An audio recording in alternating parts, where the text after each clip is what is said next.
Welcome to Art Bell, Somewhere in Time. Tonight featuring Coast to Coast AM from February 28, 1996. From the high desert and the great American Southwest, I bid you all good evening, or good morning as the case may be, as nighttime races across America. I guess for light races, nighttime does too, right? This is Coast to Coast AM, a conglomeration of unscreened, spontaneous talk radio that radiates roughly from the... Actually, it goes a lot further, but solidly from the Tahitian and Hawaiian Islands in the west, all the way across this great land, to the Caribbean and the U.S. Virgin Islands, in the east, south into South America, north, all the way to the pole, and points in between. It's good to be here. I'm Art Bell, and we're going to let tonight's show, I think, go anywhere you want. I've had an awful lot of politics. I don't know about you. Maybe enough. But, of course, there is a lot going on. The new front-runner is Steve Forbes. He has more delegates than any of the other candidates. Bob Dole has more votes, but Steve Forbes has more delegates. South Carolina, a couple days away now. Dole is described as confident going into South Carolina. Buchanan planning another ambush. Alexander would just like to show up again someplace or another. In Arizona, Mr. Forbes spent $40 per vote. Don't you feel flattered down there in Arizona? It costs $40 for you to go and vote for him. Bob Dole says that he's only got $4 million left. Now, this is a real problem. He's now saying he's got a very strong message for America. It's too bad he can't seem to articulate it to Americans. For him, South Carolina would be a must-win. Buchanan will go to South Carolina and appeal to the textile workers there, who have lost a lot of jobs, of course, overseas. Lamar Alexander is in friendly territory for him in the South, and so he's hoping for something better than has been. Now, Jack Kemp and William Bennett were the people taking off after Buchanan yesterday. Subject immigration. Bennett called the plan to stop all legal immigration for 5 years a, quote, get this, stinking, rotten attitude about immigrants. As a child of immigrants, it's hypocritical and ungrateful, end quote, referring to Mr. Buchanan, who is a child indeed of immigrants. Stinking, rotten attitude. And he also said, by the way, that if Buchanan is the nominee, there's going to be a third party. Now, isn't that interesting? If Buchanan is the nominee, there's going to be a third party. The rebel moderates, they could call themselves. The rebel moderates, in other words, if Buchanan takes over, the moderates in the party are going to rebel and go elsewhere. On the other hand, if Mr. Buchanan doesn't get in because the moderates squeeze him out, then there will be a Pat Buchanan third party. Kemp said the Republican Party had better be awfully, awfully careful when it has the possibility of finally reaching out to men and women of color and minority status. And, of course, by that he is referring to Buchanan as well. Buchanan called Bennett a beltway blowhard. A beltway blowhard. And Pat likes the term beltway. And, you know, he should be careful as he slings it because he's been there all his life, too. He went to school there. So I don't, you know. Anyway, I'm still thinking brokered convention. And I'm still wondering who could come along on a horse and save the Republican Party, if it is to be saved from the current field of candidates. Here's a nice fact. Our thanks for the entertainment during the night.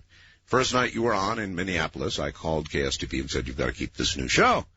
I had never heard of you before that night. And then I don't need to read that, self-serving. He says, primary, several months ago, I faxed you and encouraged you to keep an eye on Forbes. if we can catch the media's attention and his message gets out, he'll go all the way to the White House. Several years ago, Bennett Kemp and Vin Weber formed an organization to promote conservative politics. Though it looks like Forbes is an independent tycoon, I think what happened was that Bennett, Kemp, Weber, and Forbes and others went into the war room, said, okay, guys, which one of us is going to run? They came up with Forbes. Kemp will not jump in the ring with Forbes because they are teammates. I could see Kemp perhaps as his vice president. The Cuba story continues to be interesting. There are now more sanctions that we're going to pile on to Cuba and squeeze their economy a little harder and see if a bearded person pops out. Bring back teenage memories, does it? Now, get this. The pilot who defected to Cuba just before the shoot-down, the FBI had to come out today and admit that that pilot had been on their payroll. The FBI payroll had received $6,000, as a matter of fact. This guy is apparently a Cuban agent, right, who, let me get this straight, belonged to the Brothers to the Rescue, reported to Fidel, and somehow got on our FBI payroll to the tune of $6,000. What's wrong with this picture? I swear, it's tragic, but it's almost funny. Anyway, Brothers to the Rescue, as you know, is headed back this Saturday, and I think the president's going to have to put some airplanes in the area, in the air. It's a pretty strange deal, frankly. Mr. Bell, with regard to the Cuban situation, first of all, I would like to know where this incident actually took place. Both parties are telling different stories. It couldn't be that our government is lying to us, could it? Of the courses of action suggested on last night's program, it is my opinion that A, ignoring the situation is probably the worst thing that could be done. B, sending in F-16 or 15 aircraft is dangerous and or unwarranted. C, sending a military task force to conduct, quote, exercises, end quote, in the area may also be unnecessarily provoking a showdown. There's only one way to handle it. And if I were the president, here's what I do. One, suggest to the brothers that it would be in their best interest to refrain from filing false flight plans and flying over Cuban sovereign territory, and that if they choose to fly into the unfriendly skies, they ought to be ready to suffer the consequences, no matter how extreme they might be by our standards. By executive order, I would have one plane launched into the area of question, an AWACS. Their prime directive would be to monitor the activities on both sides of Cuba's 12-mile limit. If a confrontation were to happen, we would exactly know where it took place. That's reasonable. 3, I would then place a person-to-person, maybe collect call to that bearded cigar-smoking dictator and advise him that if any of his fighter jocks so much as muss the hair on any of the heads of a pilot in a U.S. aircraft in international airspace, it would be obliged to reduce Havana to the Caribbean's largest parking lot. Well, sir, you were doing okay until you hit the last number 3 there. I'm not sure the shooting down, much as I think there ought to be a response, I'm not sure the shooting down of 1 or even 2 unarmed Cessnas would necessarily justify reducing Havana to a, as you put it, parking lot. I don't know about that. Then there is television. And there is something kind of interesting going on here. 36 television execs are going to the White House tomorrow. All the networks, all the cable, all the broadcast people. And what they're going to do is establish a new ratings system to be used with this V-chip. Now, this is really, really interesting, and I'll tell you why. Hollywood presently rates their movies G, PG, PG-13, R, and X. Hollywood rates about 650 movies every year. Just one TV channel alone broadcasts 7 times that every year. 7 times. That's one lone TV station. So I'll tell you what, that's a lot of rating to do. Now, it's already being done in Canada. As a matter of fact, an American TV station up in the state of Washington is also doing it. Now, here's where I see the rub. And they showed how they rated a couple of things, which seemed reasonable. Disney's Aladdin, rated as 1,000. That's 1000. The 1 for general interest, 0 for violence, 0 for language, 0 for sexuality. Had none of that. On the other hand, Baywatch, full of curvaceous eye candy, was rated 2 in the general category for PG, I guess. Violence was a 2. Language a 0, means it was pretty clean. Sexuality a 1. The curvaceous eye candy. Now, the people that are going to do the rating are going to be at the individual TV stations, which is pretty cool in a way because they can decide about community standards. If you live in a town where your community standards are rather conservative, the local station could rate more things into an area that would not be seen by children because the V-chip would lock it all out. Now, the broadcasters don't much like this idea. And the only thing I wonder about is, aren't you putting the wolf into the chicken house here? The TV stations, when they rate something as violent or with a lot of sexual content, once the V-chip is in, are going to be destroying their own audience. In other words, a lot of parents will lock out the violence and the sex. One wonders how much TV would actually make it through. But after they rate it, there's an awful lot of sex out there. Maybe not as much. Well, there's a lot of violence, too. So once the parents lock out these shows that are rated beyond a certain point, beyond a 1, say, for a kid, the TV station is going to have its ratings hit the basement floor. In other words, there's going to be an awful lot of pressure on them to leave it as open as possible. That's what they're going to want to do. To make close calls go the easily rated way, so their TV shows will make it into homes. So if we're going to have a rating, it seems to me it ought to be done at an earlier stage.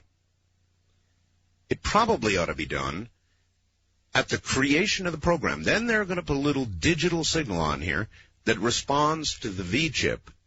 And if you have ordered, as a parent, that it be so, that show will not come on the TV. The only thing your little tyke will get is a black, void TV screen.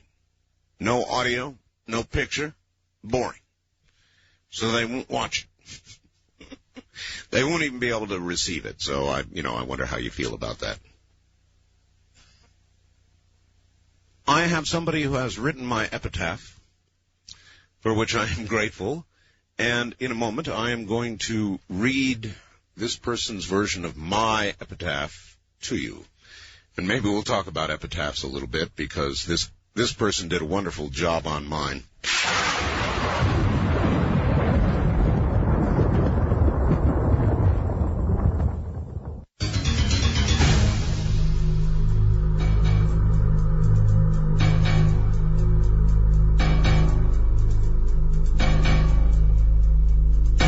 Well, You know, my feeling tonight is that I've had enough politics. I suppose I'll be interested again by Saturday. I don't mind talking about it, but it's like I get to a certain level with politics, and then I want to talk about something else. Saturday, I guess there'll be another reason to talk about it, but, you know, really, my attitude is the field of candidates out there is just not all that interesting. Pat Buchanan, of course, has put a little spice into the whole thing, but I frankly don't think he's going to be the candidate. And I'm not excited about any of the other candidates becoming the nominee. You know, I'm not jumping up and down right now for any of them. So, do you realize how much politics we're going to get? In other words, if we follow it all the way through the primary process, and then we'll get our nominee. That'll be exciting when it occurs. Then, though, there is the general election, and we're going to have to put up with all of that election stuff right up until election day, and then a new controversy will begin. But, I mean, it's really going to be hot and heavy. Between now and election day, there's going to be so much politics. Anyway, here it is. My epitaph. Dateline, it says, Pahrump, Nevada, October 21st of 45. October 21, 45. He doesn't give me an exact day. Well, no man shall know the day, right? It says, beloved ether talk show host Art Bell succumbs after all internal pig part organs fail, following a brief but futile battle with an Australian rabbit kiwi swine virus, and nearly 2 centuries of chain smoking. A large wake was held for Mr. Talk by his widow, Ramona. Isn't it interesting that even in the future, after nearly 200 years, the female still manages to outlive us? That was in print. The deceased was roasted at a lovely ceremony over Mount Vesuvius, only stopping once every hour to baste the guest of honor. The highlight being sweet and sour Art. His few remaining unswine remains that were not consumed were promptly dipped in beautiful 24-karat gold by one of Art's longtime sponsors, the Gold Rose and Body Parts Company, for only $139.95. The lovely tear-filled event was followed by a 9.8 earthquake in Los Angeles in his honor. Guest eulogists G. Gordon Michael Skyen and Stan Deo, even they are still alive, delivered eulogies filled with heartwarming memories of Art and predictions for his future in the afterlife. Foot-tapping music provided by Cusco and selected songs, Don't Fear the Reaper, In the Year 2525, and Eve of Destruction were all performed by Linda Moulton Howe and her 1,200-voice alien choir. Gee, it seems like everybody outlived you. The send-off was attended by thousands of friends and fans, a myriad of aliens, a small tribe of Sasquatch, and 40 immortals. The latter group quickly changing their names and relocating to parts unknown following the ceremony due to the impending threat of a raid by rogue IRS agents after them for several thousand years of unpaid back taxes. The only other incident marring the near-flawless event was the issuance of a new traffic ticket to alien mourners for hovering their craft too close to a fire hydrant. Art's widow, he could have said Art's beautiful widow, Ramona, concluded the ceremony by unveiling a large memorial stone shaped like an ancient AM radio. The stone memorial was engraved with a fitting epitaph to the man that kept us up at night through so many, many, many years. Dear Lord, Art was all talk, but his talk was art. And that's it. And then at the bottom there's a little asterisk, and it says, you never know, it could happen. Yes, it could. We'll be right back. This is Premier Networks. That was Art Bell hosting Coast to Coast AM on this Somewhere in Time.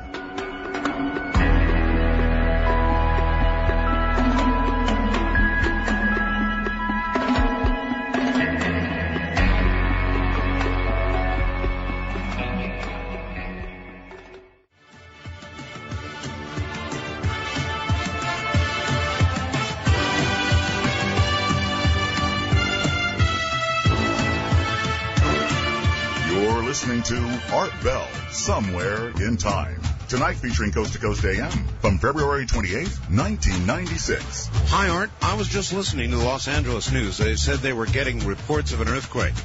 They didn't know where it was located. I just found it on the net. Thought you might like to tell your L.A. listeners where it was located. I would, Ray, if you could tell me. So this is the first I'm getting of that. I will say this, though. Oh, wait a minute. Let's see, where is it? 3.1, so it's not a big one. Not too big. 5 miles northwest of Upland, 2 miles northwest of the Sierra Madre Fault Zone. Well, good. Okay, so we do know where it is. I didn't look down far enough. I have a feeling earthquakes are on the way, folks. Just a feeling, very strong one. And it's backed up by a lot of others. I'm getting a ton of faxes. And if you have been tracing where they have been in the Western Pacific, moving then to South America and Mexico, then it's fairly obvious there's going to be one on the West Coast or on up through Alaska somewhere. And it's coming in the next pretty soon. That doesn't do you a bit of good, I'm sure, the next pretty soon. That's all I can feel, and I do feel there is going to be a pretty soon event. Hey, Art, my vote is for Steve Forbes. He's a kind of 90s Dr. Strangelove, don't you think? I can just see him in a wheelchair smoking a cigarette with the other hand totally out of control. He also has the same wild look in his eye. Can't wait for the first presidential press conference. Forbes is interesting, but I want to hear more of Forbes. In other words, if I hear him talk about the same one paragraph one more time on television, I'm going to throw up. Hope for America, positive message, blah, blah, blah. But you never get any of the details. You get that same little speech, and then, of course, given a second opportunity, he immediately throws in the flat tax, and you don't hear anymore. It's sort of all he's about. I'm sure he's about more than that, but we're not getting it. Do any of you out there, other than an occasional debate, you don't get any more than the little paragraph Mr. Forbes has. He almost looks like a marionette sometimes when he says it. I'm not entranced with any of these candidates. I think that's what's wrong with me. I do occasionally get excited when a primary occurs, but this last primary just shuffled the cards. You know, the same thing is going on. We'll see. Maybe South Carolina will somehow change it all, but I doubt it. On the first-time caller line, you're on the air. Hi. Hi, Art. How you doing? Fine. How are you? Fine. Where are you? I'm in Eugene, Oregon. KPNW. Yeah. Eugene, I got a question for you. Is that right? What is the time of your book signing at the Oregon Convention Center? High noon. 12 o'clock. Okay. And, it's March 16th, right? Correctamundo. Oh, wonderful. Okay, thanks, Art. All right, you're welcome. Bye. It's going to be interesting because I'm doing the show Friday night, Saturday. So we'll do the show Friday night, Saturday, get on an airplane Saturday morning and go up and do a book signing all day. And then I suppose by late night they will pour me into bed. There's not going to be a lot of time. I will take that Sunday's Dreamland and do a repeat. But I'll tell you, we've got years and years now of programs, of wonderful Dreamland shows worthy of repeating that so many of you have never heard. East of the Rockies, you're on the air. Good morning.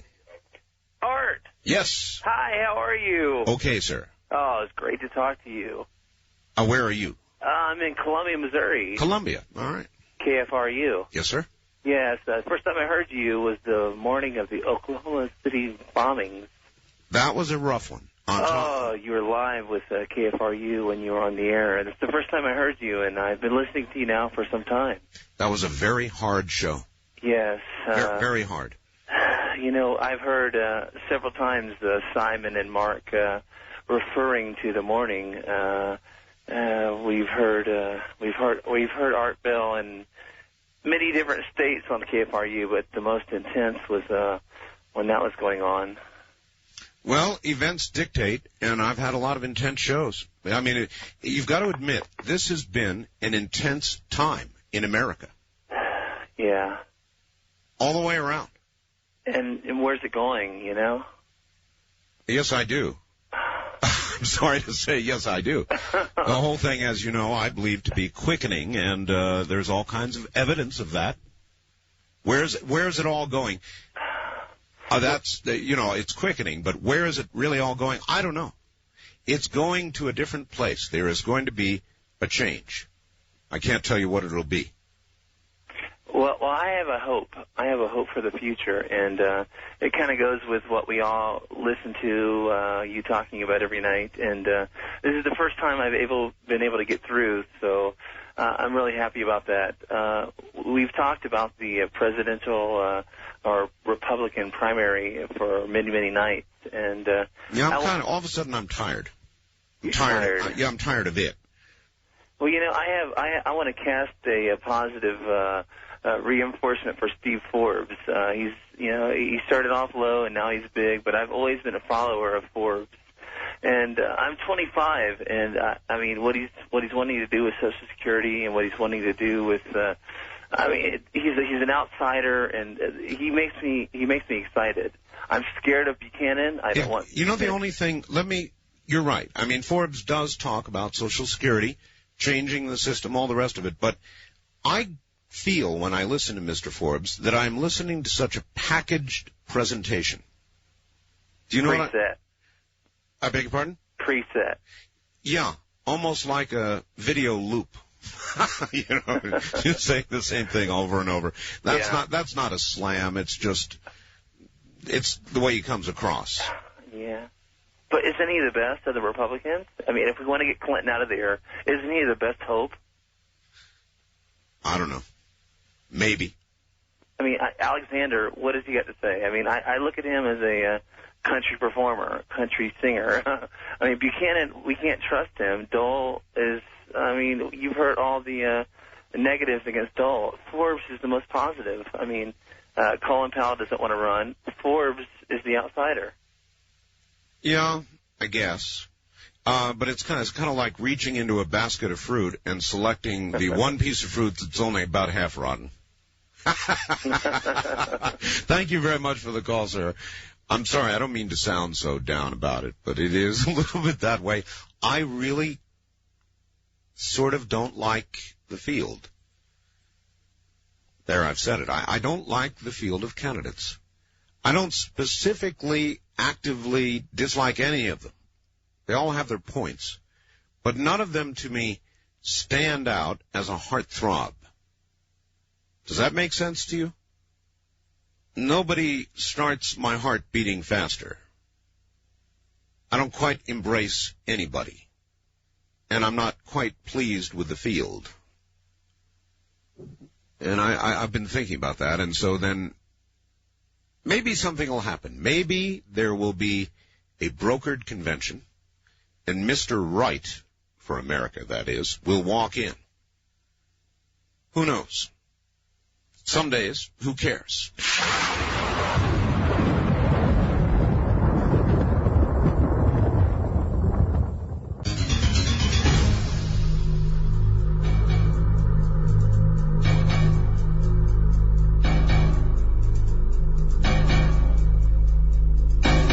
Wildcard line, you're on the air. Hello.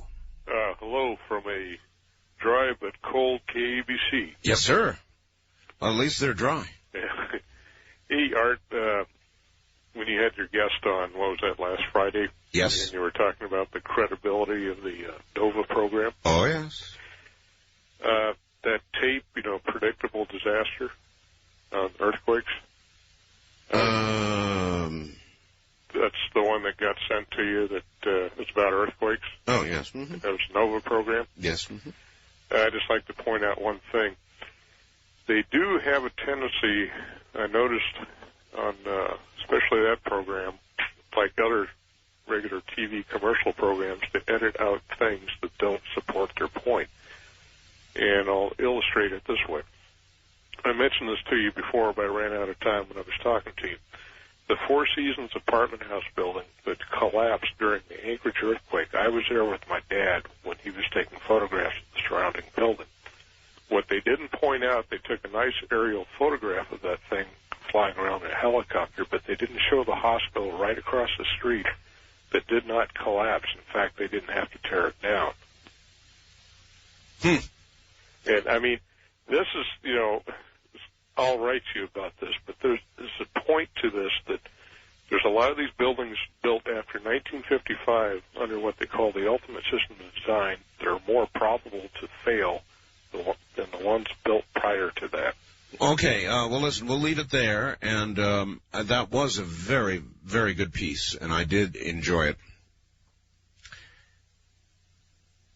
And they did point out, though, that when they look at Los Angeles or they look at San Francisco, they see a very great number of buildings that would absolutely come down.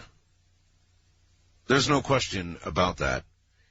And it's almost as though I can see, and I've said this before, I can see the Senate hearings in my head now that will occur, all the hand-wringing and all the heads that are going to go on the chopping block about why we weren't ready, why it was such a disaster, why so many buildings fell down, what we're going to do to prevent it from occurring in the future. I mean, I could almost, like a movie reel, run those Senate hearings in my head right now before any event occurs. East of the Rockies, you're on the air. Hi. Yes, I was wondering if you wouldn't mind if I deviated from the usual topics of politics, aliens, and fresh-cut flowers to talk about something a little different. Anything you want. Okay, I'm a bit of a film buff. Okay. And I was just wondering what you thought of the actor Bela Lugosi. Well, gosh, she's been around forever. You don't have any more input. I thought you'd be... Bela Lugosi. Well, I've seen him in many movies, so what kind of input do you want? What would you think about him as a movie critic? I beg your pardon? As a movie critic? Yes. Bela Lugosi was an actor. Would you rate him on a high level or low level, or? I wouldn't at all. Well, probably a high level in terms of his acting ability. Okay. Well, thank you very much. You're welcome. That was strange. Bela Lugosi, high in terms of acting ability. But I'm not exactly sure where he was trying to go with that. First-time caller line, you're on the air. Hi. Hi, Art. It's Elizabeth from Vancouver. Well, there's a voice. Well, you're not a first-time caller. Oh, my gosh. Did I hit the wrong button? You did. Oh, I'll try another line. All right. Thank you, dear. That line, I guess I ought to give out the numbers. For we may be confused this morning. The first-time caller line, for those that have never called before, is area code 702-727-1222. The wild card lines, for those that have called before and want to call again, area code 702-727-1295. Let them ring until we answer. West of the Rockies, it's 1-800-618-8255. East of the Rockies, it's 1-800-825-5033. Did you get all that? West of the Rockies, you're on the air. Yeah, hi, Art. Hi. I have my radio off in just 1 second. Hold on. All right. Stretch. Get that radio. Got it. Okay. Oh, good. Where are you? I'm in Upland, California. That's about an hour out of Los Angeles. Okay. We didn't feel an earthquake here tonight. 3.1 is kind of small, though. It is, yes. But someday, after listening to your show and hearing others, we're maybe waiting for Upland, California to become beachfront property someday. So hoping my property values will go back up here. Either that or Upland will be part of the new ocean floor. It could be. Art, I wrote a book called The Official Clinton Bashing Limerick Book, and I'd like to send you a copy. The Official Clinton Bashing Book, huh? Well, every single president we've had has been bashed without mercy. And that includes Bush. I did some of that on my own, thank you. And Reagan, beloved Ronald Reagan. I really loved Ronald Reagan. But people bashed him with no mercy whatsoever. Matter of fact, they even do now. It's let up a little bit since there's public knowledge of his illness. But, man, they just bashed Ronald Reagan without mercy. Then there's Jimmy Carter, who pretty much deserved it and is a much better ex-president than he was a president. Actually, Jimmy Carter's a pretty good ex-president, as they go. East of the Rockies, you're on the air. How are you doing? Well, all right. I have a couple questions for you. Like what? Well, the first one is, the one thing I've noticed is that I wonder if there's really been a non-establishment Republican candidate since about 1964. I realize you don't want to talk about politics tonight. Well, no, I will. A non-establishment candidate? Right. Do you think of Buchanan as establishment? He's a pundit. I mean, he's been in bed with all these people since Nixon. I mean, yeah, he's an insurgent, but, you know? Well, I suppose you could stretch it there. Buchanan kind of hurts your argument a little bit. He is really the exception. The other ones, Dole, Alexander, even Forbes, in his own sort of way, are very much on the inside. And Buchanan is, as you say, an insurgent. Because, I mean, at some point, I think there's going to be some kind of political fault line in both parties between the masses and the people who purport to represent them. I think you're wrong. Thank you very much for the call, but I think you're wrong, and I will explain myself.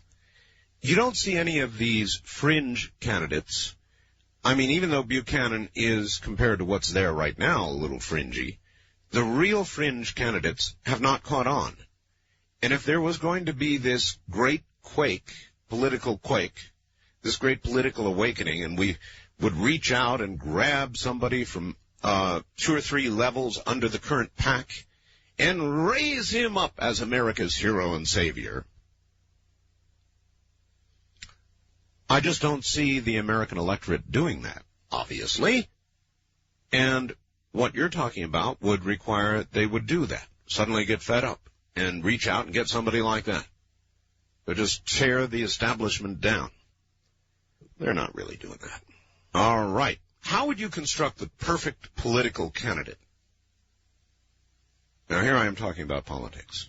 He'd have the fire and conviction and plain-spoken ability of Pat Buchanan. He'd have the conservative, calm wisdom of the William Bennett. He'd have the money of Steve Forbes, so he wouldn't have to use any public money. He'd have the tempered, easygoing nature of Lamar Alexander, wouldn't he? The only thing I guess he would have the barbed wit of Bob Dole. I was trying to figure out what it was we could take from Bob Dole, and that's as hard as understanding why he's running for president. God, that's mean. But the barbed wit of Bob Dole, I think, works just fine. He does have that. Bob Dole actually has a very dry, funny sense of humor if you let him go. I'm kind of getting to the point where I would like to interview Bob Dole, just to give him the time to relax, sit on the phone at home somewhere, and kind of get into a good discussion on radio. Not just a short appearance, but a good, deep discussion. Wouldn't that be fun? Well, I would hope it would be. The trip back in time continues with Art Bell hosting Coast to Coast AM. More Somewhere in Time coming up.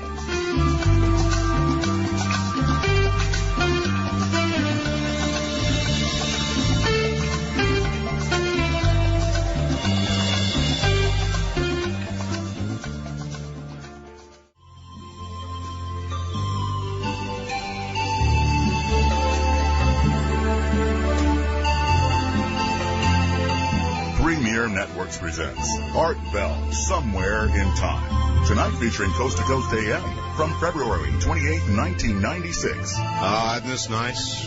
Good morning, everybody. Good to be here. It is now morning. And as I told the audience last hour, though we did cover a lot of it, I'm kind of getting tired of politics again. I don't know why. The current field is kind of, Here's somebody apparently agreeing. Art, strap all the candidates down, extract a bit of DNA from all of them, combine all the samples together, add a smidgen of frog DNA to fill in the many blanks, add a safety so the end result cannot breed on its own, and send the matured biopolitical animal to San Diego. That's pretty good, Stephen. I'm going to save that one. Shades o' dinosaurs, huh? And this, hey Art, on CNN tonight, they had a segment on about this Cuban issue. Seems that Cuba says, and here's our answer, I told you so, their airspace extends up to the 24th parallel. Now that's 12 to 15 miles north of the 12-mile international limit. I cannot see how there's not going to be a confrontation. Are they also reported on how the Cuban exiles went down in their boats last year? Their boats were rammed by Cuban boats. No one was killed, but a few people hurt. I think that Clinton ought to send air and sea forces to ensure the Cuban exiles do not stray into Cuban waters, and to protect if Cuba decides to attack these people. Bert in Houston. Saturday is likely to be a very event-filled day, folks. So don't fade away when Saturday comes. There's going to be the primary. There'll be the primary, and then there'll be this. The Cuban crisis will be back on page 1. And then this response. Somebody last hour sent a fax saying that if they do attack us, we should level Havana and turn it into a parking lot. And so here's a response. I thought that was a little radical. Reducing Havana to a parking lot seems somewhat extreme. Perhaps the Jewish-Christian-Islam admonition of sevenfold is a reasonable retaliation, 7 planes and 28 lives. 2, if you wonder why you get all these pointless faxes, it's partly because we get a chance to see if our fax programs will send properly. Well, thank you for that. Dear Art, on the V-chip, what happens if I remove it myself? Will I be subject to prosecution? I can hear it now. Man arrested for repairing his own TV. Film at 11. Long live the UFC. DJ in Phoenix. This is from Texas Bob. Dear Art, I hope this message, as ever, finds you and your family healthy, wealthy. Well, it doesn't say wealthy. Healthy. Rorschach test. And with peace of mind. Oh, by the way, did you see the Rorschach test they did for the political candidates? Here I go again, but it was pretty funny, really. They did it for Forbes, and everybody said money, money, money, money, money. In other words, respond with one word. And for Bob Dole, they came up with old and too old. And for Pat Buchanan, naturally the extremist right-winger, extreme right-winger, that sort of thing. Lamar Alexander, they came up with nice guy, good guy, that kind of thing. So that was the political CNN was running that. It was kind of interesting. Would you respond roughly the same way? I suspect most people would. So what we need is sort of a mixture of all of these candidates' best qualities. And when I got to Bob Dole, I was thinking real hard. I got stuck for a minute, but he does have a good quality. He's got a wonderful, truly a wonderful, dry sense of humor. And I still would like to interview Bob Dole, just to do what I haven't seen anybody else do. I haven't seen him do it on Meet the Press. I haven't seen him do it on Brinkley or any other show or any CNN interview show. You know, they're always so stiff. It's like you never get to know the man. And a long radio interview would give you an opportunity to get to know the man. Wouldn't that be cool to have Bob Dole? I would think it would be. Either that or it would be horrible. I don't know which. But, see, I believe there really is something to him. It's just the public, somehow, he can't translate it to the public, not on TV. So I'll tell you, if you're in the Dole headquarters somewhere out there, have him get in touch with me or my network, and I'll put him on the air. And if he's got the time, we'll explore the real Bob Dole. And I'm willing to do that with the other, even Forbes. Look at Forbes. It's like watching a marionette. The guy has a good message, but he repeats it incessantly. endlessly. Surely there must be more to Steve Forbes than the roughly one paragraph you see him say again and again, ad nauseum. There's got to be more to the guy.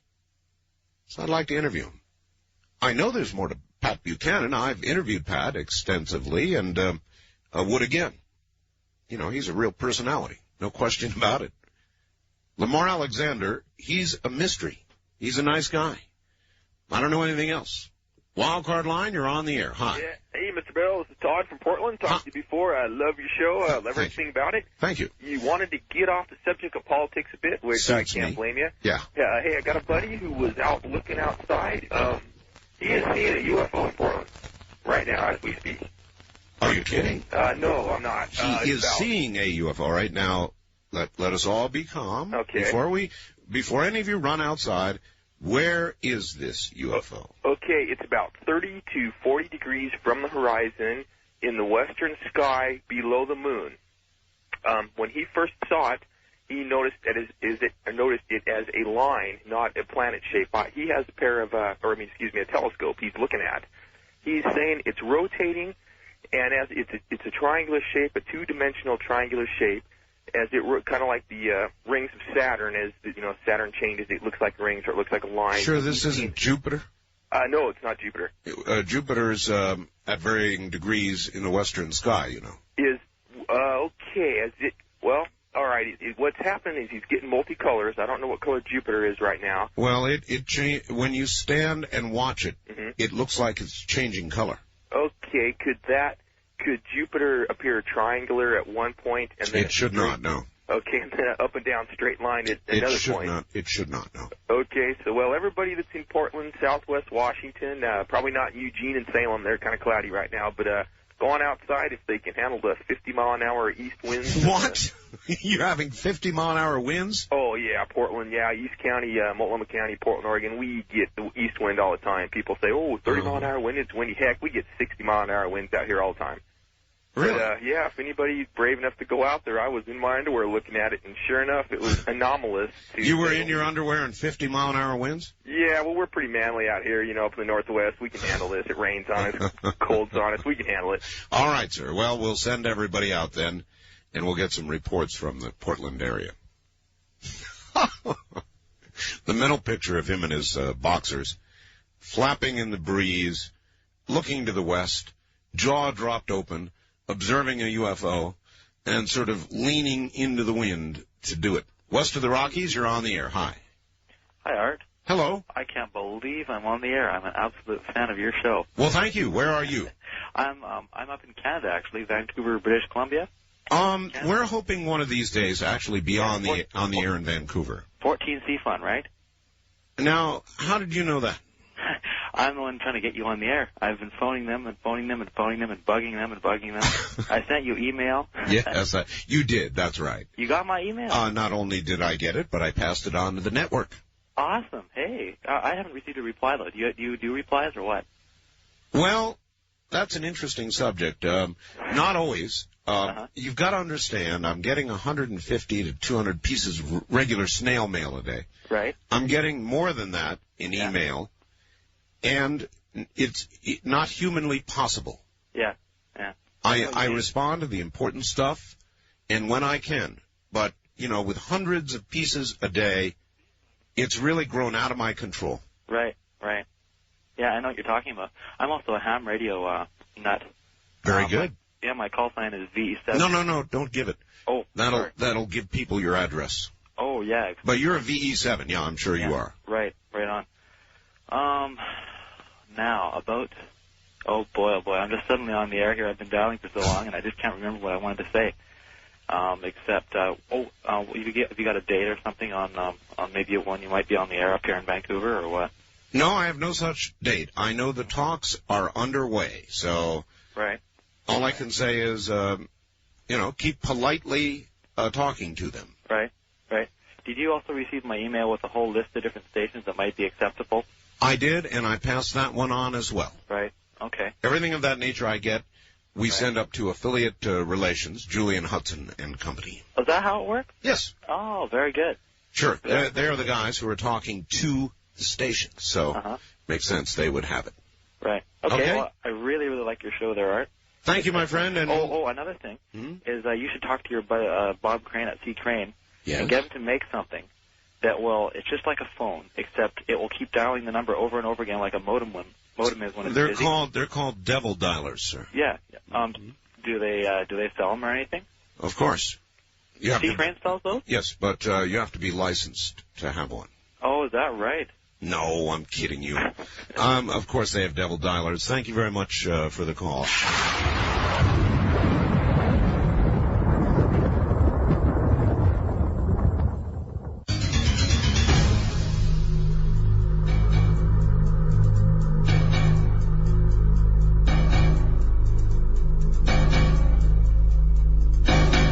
West of the Rockies, you are on the air. Yeah, Art? Yes, sir. Yeah, I'd like to talk to you about that, the tethered satellite that got loose. Yes. And I got a little bit of an idea that what might happen on it. From what I understand, I heard that was an Italian satellite. Really? Well, yeah, it was like some company in Italy or something had wanted this experiment to be done, and so they contacted NASA to do it. And so, being as that's it, maybe there's a possibility that the government released it, let it go, and said that it broke loose, because by chance, maybe this experiment may bring up, may show some evidence of possibly maybe what HAARP is doing up there. I'm not able quite to connect the Italian part to the HAARP part. Well, they wouldn't want other countries to know what they're doing. Very possibly. Well? It's possible. Look, anything's possible. I mean, who knows? But I'm trying to connect all you said there, and I'm not quite making it. Well, but that's all right. Sir. I mean, your theory is as good as anybody else's. But I do want to say one more thing. Yes. You know, on the nanotechnology? Yes. I heard that show, and it was excellent. And I remember a gentleman asked him, later on in the show, asked him if, how far have they advanced on this? And I was watching a deal on PBS, a show called Stuff of Dreams. Yes. This was, back several months ago, about 8 months ago. Right. And on it, they were showing that these guys used one of these electron microscopes, and they picked up separate atoms, and made two stacks of atoms. Yes. One, I think, was like silver, and the other one was copper or something, and they were like about 20 atoms apart from each other. Yes. And they stacked them up, and what they noticed several days later when they looked at it again is that one stack had gotten smaller and the other one larger. Oh, now thank you very much. That is interesting. Not exactly sure what it means, but it's interesting. West of the Rockies, you're on the air. Hello. Hi, how you doing today? Okay, sir. What show is this? I beg your pardon? I think I got the wrong number. Oh. The wrong number. I don't get a lot of wrong numbers here. That's interesting. I bet he turned up his radio after he heard that. He said, "Oh my God, I was on." I said, "I had the wrong number." Wildcard line, you're on the air. Is this Art? It is. Yes, Art. I'd like to say I was listening to you the other day about not the other day, but about a couple months ago about you were talking about using the power of our minds to maybe eliminate some of these dictators and this and that. You want to go after Castro? No, I'm just saying that if we all powered our minds together and went after Castro, the problem is that I think that those people already are super sorcerers in every part of this society. Do you know what I would like to do? Sir, before you go any further, let me tell you something. Maybe you know something about this. I opened a piece of mail earlier today. Yes. And I was cursed. Why? I opened it, and a piece of paper simply said, "This is a curse on you." And there were bits of hair and ashes in there. Oh, well, part of my relatives are from New Orleans. That might have been like from down in the voodoo people and this and that. You know what? I didn't notice the postmark, but I should have. So I've been cursed. Well, no, all I'm saying is that I think that it would be awful hard for us to all say tonight that we could put our minds together and then tomorrow Castro wake up dead. We could do that. How do you know until we try such a thing? How do you know? We really don't know, and we really could do it, except that it would be. Would you accept the responsibility of that we just eliminated a dictator by doing that? Yeah, I mean, would you wake up in the morning feeling good that we did it? Is all I'm saying. Well, yeah, I could do it. Okay, well, one other thing then, I would like to say that we could do it. In other words, I believe in the death penalty, all right? Okay. And Castro, not just now, but throughout his career, has murdered again and again and again and again and again. So could I direct that kind of energy toward him if I got in the mood? Yeah, I could. Okay, well, what I'm saying is that there's a better way to hit him. How? Like, it's evident that Castro or any of those dictators like that are over there, or any of the dictators would say that incest is best. He's got complete control over any women or girls or anything that's there. I mean, he's got to be completely retarded. And I would say that if we spoke up this way and said what's going on there right now, we could absolutely destroy him. All right. Well, look, first of all, I think that your reference to his being a dictator and a wild man with women and all the rest of it, that there's not very much to stand behind that. I don't think, as a general rule, Castro has run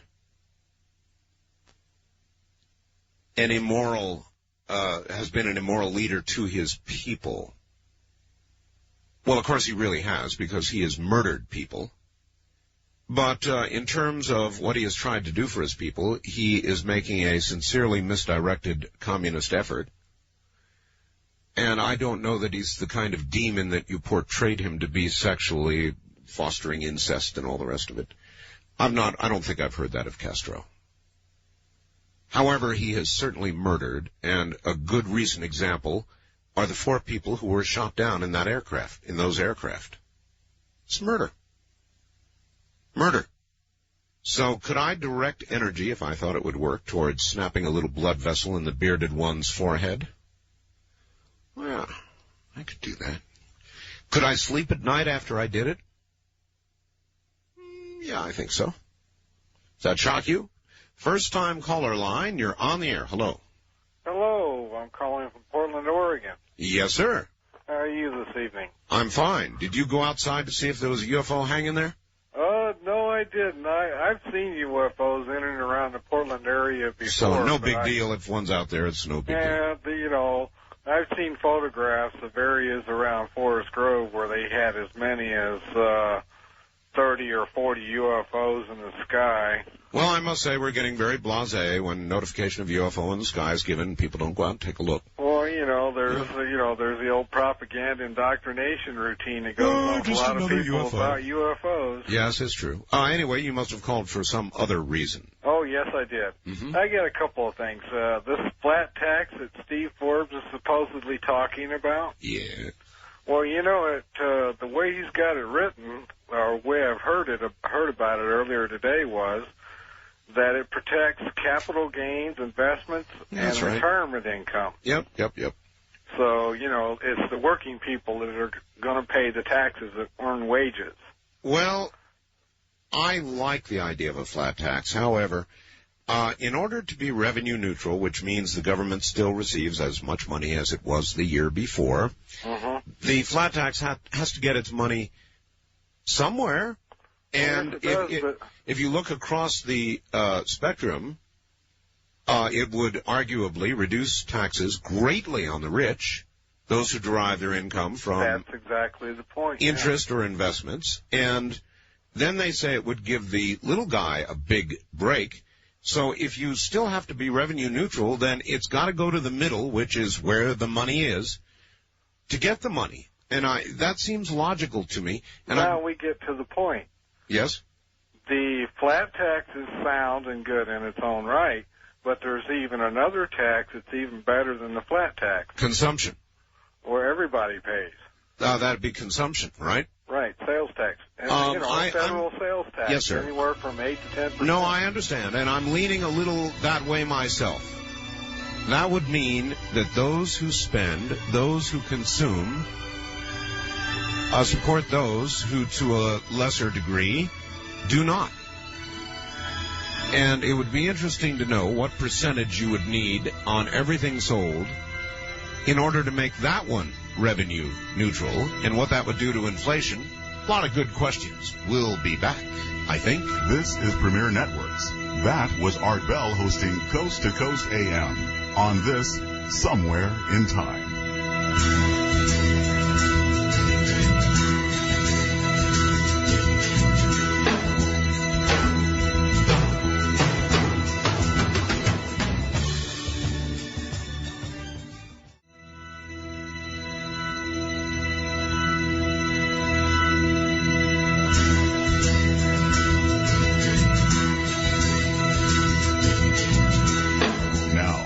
Take you back to the past on Art Bell Somewhere in Time. I love this bumper.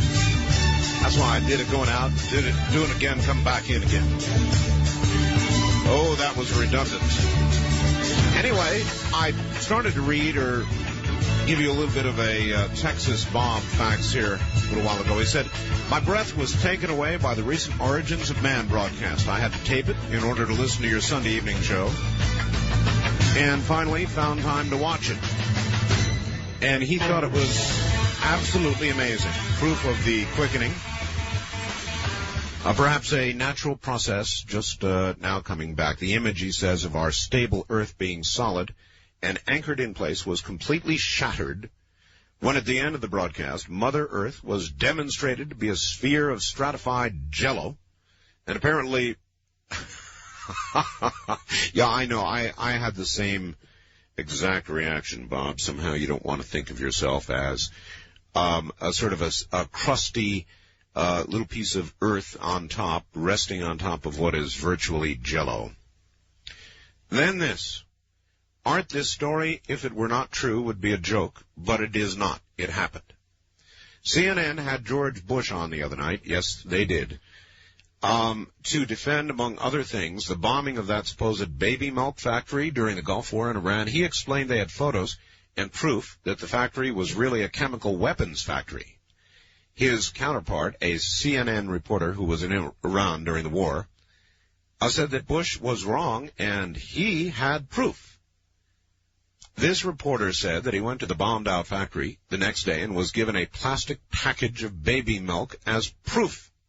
But in addition, he had even more damaging proof. It seems that on the devastated floor of the factory, the reporter picked up a work apron. This reporter picked up the apron and took it back with him to the U.S. The work apron, which the reporter held up in front of CNN's TV cameras that night, had the words "Baby Milk Factory" across the breast area of this bib. He claimed that he was convinced this apron was once worn by a now-dead factory worker. Don't you get it yet, Art? That's right. It had the words "Baby Milk Factory" on this apron, spelled in English. Who does this reporter think we are? Does he think I'm going to believe that an Iranian baby milk factory would, a factory worker would wear a bib with English on it? Does this reporter have a clue, or does he just report what he's told to? Now that's objective media coverage. See you in Portland, Bob, listening to KEX. That's an awfully good point. And then this. Hi, Art. The Portland UDO is NASA's, UFO, I suppose, is NASA's lost satellite.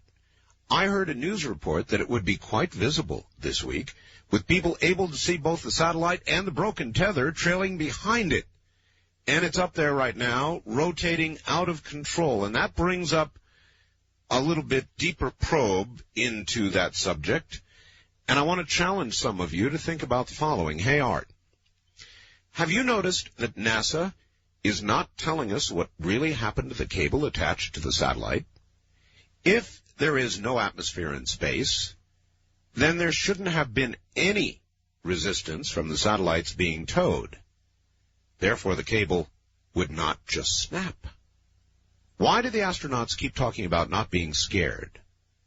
If the cable did snap, as they claim it did, would have floated away from them, not being of any concern. So why did fear become an issue? Did something hit the cable? You know, NASA tapes everything they say and do. They had the astronauts watching the cable and the satellite through a video camera. So, why only video of the frayed cable attached to the shuttle and the satellite drifting away? I want to know where the video is of the satellite when the cable broke. Oh, right on, sir. Why are the astronauts talking about no time to be afraid because they had much to do to compensate for losing the satellite? Well, maybe they're talking about at the moment it broke. If the cable broke from resistance, all they would have to do is wave bye-bye. Something fishy is going on here. He makes a good point. Number one, there is not supposed to be friction in space. Remember the old expression, nobody can hear you scream because there is no air, hence no friction, and that's how, or at least so small an amount of friction that, this guy is right. Something's fishy. And if there was a lot of friction and a lot of tug and pull, oh, well, there just should not have been. And we should have seen it.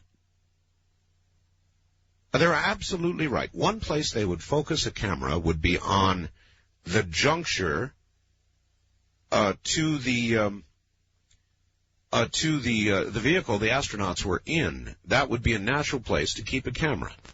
Why have we not actually seen it break? And what was it breaking from? It is all quite strange, isn't it? Wildcard line, you're on the air. Oh, how you doing, Art? Okay. Gerhard, Oakland, California. Yes? We used to call Reagan the great communicator. I got a good name for Clinton. Yes? The great prevaricator. Prevaricator. Well, he is great. It's undeniable. He does that very well, better than anybody else, and that's why he's president. But, he was elected with 43%, if I remember correctly. Yeah. And since then, he has only taken hits below the waterline, like NAFTA, like GATT, Somalia, Haiti, Bosnia, on and on and on. He is really damaged goods. I think that anybody could take him out. But it would be the most fun to see Pat Buchanan do it, to see those two in a debate. Pat has had many, many years of experience of sitting across the table from... Oh, I know. People just like Bill Clinton. from hysterical, high decibel level liberals and just tearing them to shreds. I know. It would be... I would love to see him do it, but hey, I don't care who does it. All right, my friend, thank you. It would be entertaining. You've got to give it that. If somehow, and it would take a miracle, I believe, for Pat Buchanan to be nominated. I don't think he's going to be the nominee. Sorry, I know that disturbs a lot of Buchanan people out there, but I don't believe it. I have not believed it since the beginning. And I maintain that belief now. But should he be, the caller is, of course, correct. It would be quite a show. Quite a show. Buchanan has dealt with people just like Clinton all his career. And he'd go after Clinton tooth and nail. I really think one big mistake that Pat Buchanan made was dressing up in the little big man costume yesterday or the day before down in Arizona. He was all dressed up in black. Looked like black leather. He had a Texas million-gallon hat on. He was wearing a gun, low-slung, like gunfighter. He looked like little big man in his gunfighter stage. And I don't think that went over real well. For Arizona, I suspect that went over about as Dukakis did in a tank, bobbing up and down. God, that was a funny picture. On the wild card line, you're on the air. Hello. Good morning, Art. Good morning to you. Well, I'm sure enjoying my select antenna. Well, we know. You've told us about 4 times, but I'm glad to always hear it. Well, I'm sitting here listening to WOAI, and I got to turn the volume down. It's so loud. In San Antonio. But the interesting thing about this select antenna is that it works like a crystal ball. I can see all kinds of things as a result of getting it. Well, I think you're getting unexpected radiation from it, Leonard. What do you think of this? Yes. A battle is raging. A battle. It is not a question of right against left or conservative against liberal. It is good versus evil. Or Democrat against Republican or white against black. I'm just against guessing. Poor. Yes. It is a question of right against wrong. I knew it. Of good against evil. Mm-hmm. Of hate against love. Yes. Of sin against righteousness. Yes. Okay, Leonard, we get the idea. Which side is winning? Which side is winning? Yes. Well, it's going to look like the Antichrist is winning until Christ comes back, and then you know what? Now, this is like asking for a political spot survey. I mean, at the moment, which side is winning? That's a fair question. Numerically, as far as the human beings are concerned, Satan is winning. Really? All right, thank you, Leonard. So the devil is winning. What do you think the score is, folks? Is it halftime or is it past halftime? Is it like 31-3 in the third quarter? The devil? Or have we not yet reached halftime? If there is a battle, as Leonard suggests there is, what do you think the score is right now? We'll be right back.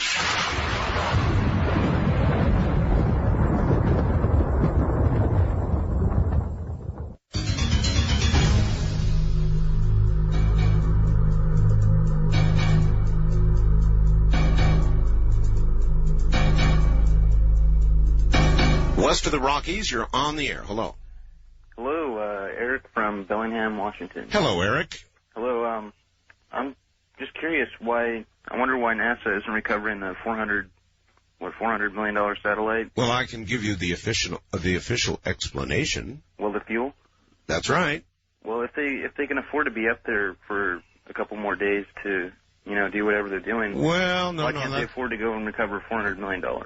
Well, because of fuel. Now, it would require fuel to go and rendezvous, and it would be, they say, somewhat dangerous. And to just stay up there for a couple of more days in free orbit does not require fuel, but maneuvering does. Yeah, of course. Well, then that's your answer. If they were to use the fuel to go after that satellite, they might go below their margin of safety to do a correct reentry. Their reentry window and all, yeah. Yeah. Well, makes sense, but it's expensive. Well, there are a lot of mysteries about this that I don't understand. What could possibly cause that to snap if there is no friction in space? And no weight, of course, to cause any stress on the line. Yeah. Then what could possibly snap something like that? I mean, that was not exactly a kite string tether, was it? No. That was a real thick, real strong tether. And you would think that if there was that kind of friction, that the shuttle itself would have been literally pulled along, possibly even out of orbit. Yeah, that's true. So, something's rotten in outer space, sir. Yeah. I appreciate your call. Thank you. Now, there may be something obvious that I'm missing here, but I don't get any of it. I mean, I get that they could string a satellite out on a very long tether, and they would almost, in order to bring it taut, seems to me they'd almost have to move away from it. Or set the satellite, when they released it, in a slightly lower orbit, so that eventually there would be tension. There would be a delta, a difference between the two orbits, and that would unnaturally take it out. So what in the world, and then too, if it was strong enough that it would actually snap that tether, and I saw it was a pretty thick tether, wouldn't that have jerked the shuttle a capsule literally out of orbit or sent it tumbling? Wouldn't that kind of force have affected them in a very major way? It is quite a mystery, actually. West of the Rockies, you're on the air. Hello? Hello. Art, I'm calling from Washington State. Yes. And, lots of us don't even have touch-tone phones, much less those computers so that we can see you and your cats. And I wondered if you'd tell me what you look like. What do you think that I look like? Since you have not seen me, right? Right. What do you think that I look like? I think you look like a young Steve Allen. Really?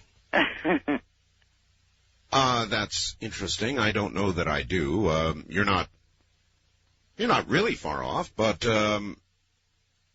I hesitate to describe myself because. Are you handsome? Of course. I don't know. Well, that's good because I'm going to lose my job for staying up all night listening to you. I'm no Steve Forbes. I'll put it that way. Oh no, not Steve Forbes. Allen. No, I don't. I can't describe myself. I'm about 6 feet tall, probably weigh about 200 pounds, maybe 195, something like that. Okay, well, you sure sound good. Are you still smoking? Yeah. Me too. You too? Oh, I stopped for a week, and I wore the patch. You were real bitchy, too. I was. I was real bitchy, and I felt weird, and then when I finally decided I can't go through this anymore, and I took the patch off, then I wanted a cigarette again. I'm just laying the truth on you here. I know. It sucks. It does, and, I still shake my head every time I see that videotape of the tobacco company execs sitting up there saying, oh, no, nicotine is not addictive. Right. Well, I guess I'm going to have to drive to Portland to see you then, huh? If I want to find out what you look like really, huh? Or buy your book. I would recommend both, actually. You'll find out when you get my book what I look like, for sure. Right, the gold inscribed autograph. Right. That's right. And I would love to see you in Portland. Thank you. Love to see you in Portland, where I will be signing books faithfully on March 16th. It is a Saturday.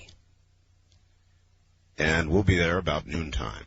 That's a kind of an about time. It might get started a little earlier, but basically based on airplanes and that kind of thing, it'd be about noon.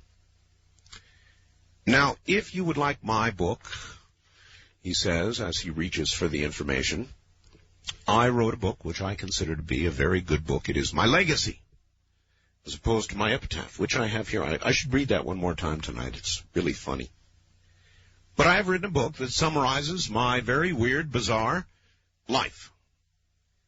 It also summarizes a lot of years behind the microphone, and I talked a lot about things that I can't talk about on the air. And I talked about a whole lot of very personal things. That's all in my book. And if you order now, and I am told now we are 2/3 of the way through the special edition. That didn't last long, did it? If you order my hardcover edition of The Art of Talk, or the audio version, which I did myself, I thought about that really hard, and then I thought, man, can I go through all this again? And I did, so there is now an audio version. If you order either one, you get the 5x7 glossy photograph of me standing upon my porch, and you get to see my desert. I like the photo. And I signed it in a gold pen, as a lady said, and that goes free of charge with an order of either my regular hardcover book or the audio tape, but it's going to be exhausted soon. So you need to call and, take the plunge. East of the Great Rockies, you're on the air. Hello. Yes, this is Ralph in Middle Tennessee. Hi, Ralph. How are you? Fine. Just wanted to point out that it is early on February 29th, and this is the day that Honorable Secretary Rubin had said that he could not go beyond. You're exactly right.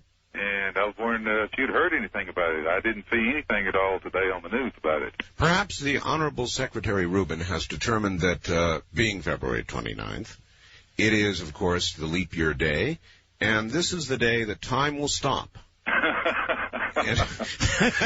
He doesn't have to worry about it. I have no idea. Otherwise, you are correct. It is the day, the official day. So we'll have to see what happens. Maybe some of your other listeners have heard anything about it. Maybe he's found some more pension funds somewhere, you know.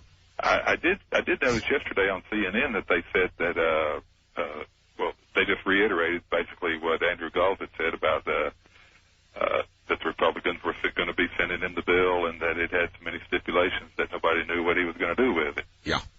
But that was last I heard. God, you would think as big a deal as it is that we'd hear something about it. I kind of lay it back to I'm more mad at the media, not for what they tell us, but what they don't tell us by omission. It's true. You'd think he'd feel tonight like one of Henry VIII's wives waiting for the blade to fall. Exactly. I appreciate your call, sir. Thank you, and have a wonderful evening. Thank you. You too. Tennessee, way across the country. God, talk radio's a blast. This is Coast to Coast AM. I'm Art Bell. There's more. Stay right there. The trip back in time continues with Art Bell hosting Coast to Coast AM. More somewhere in time coming up.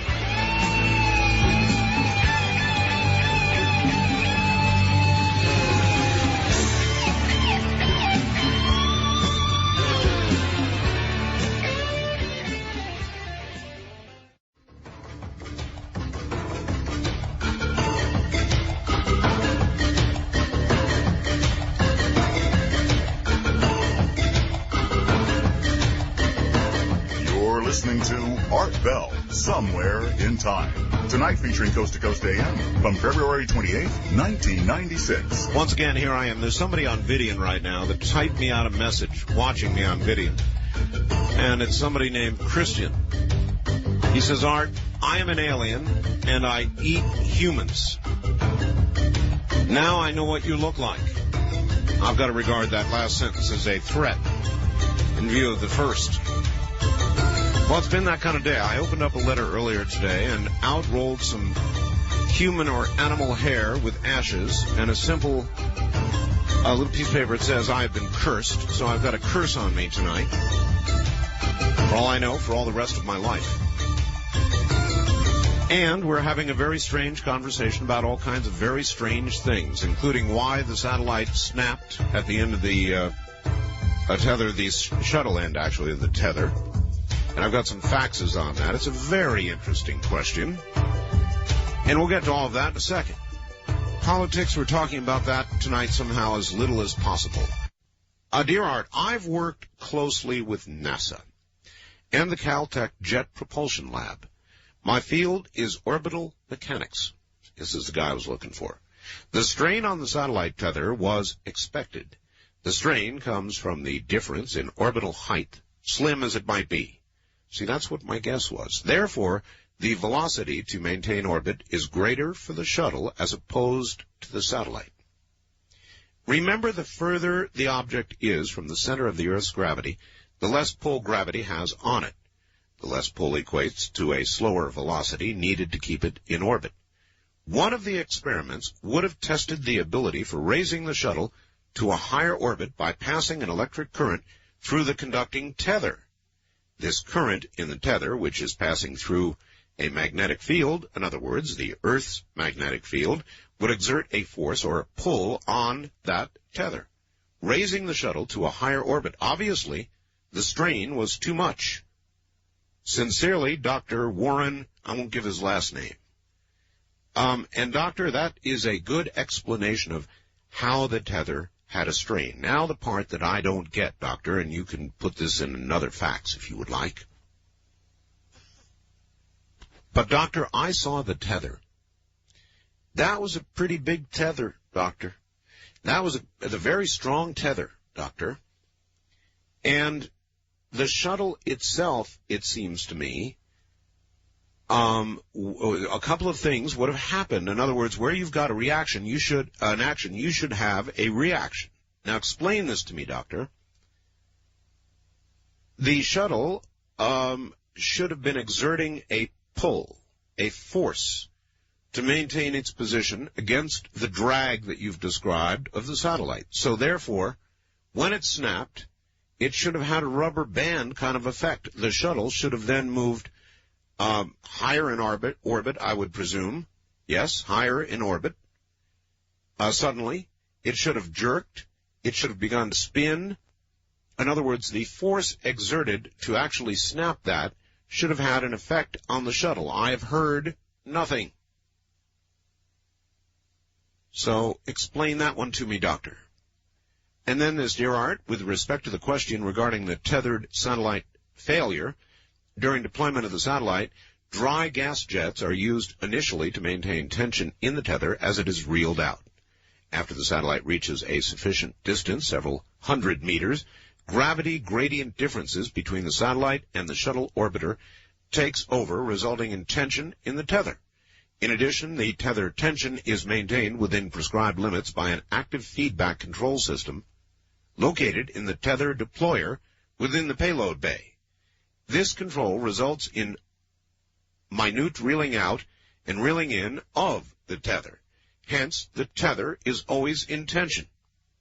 Also, a very good explanation from Robert in Denver. Thank you.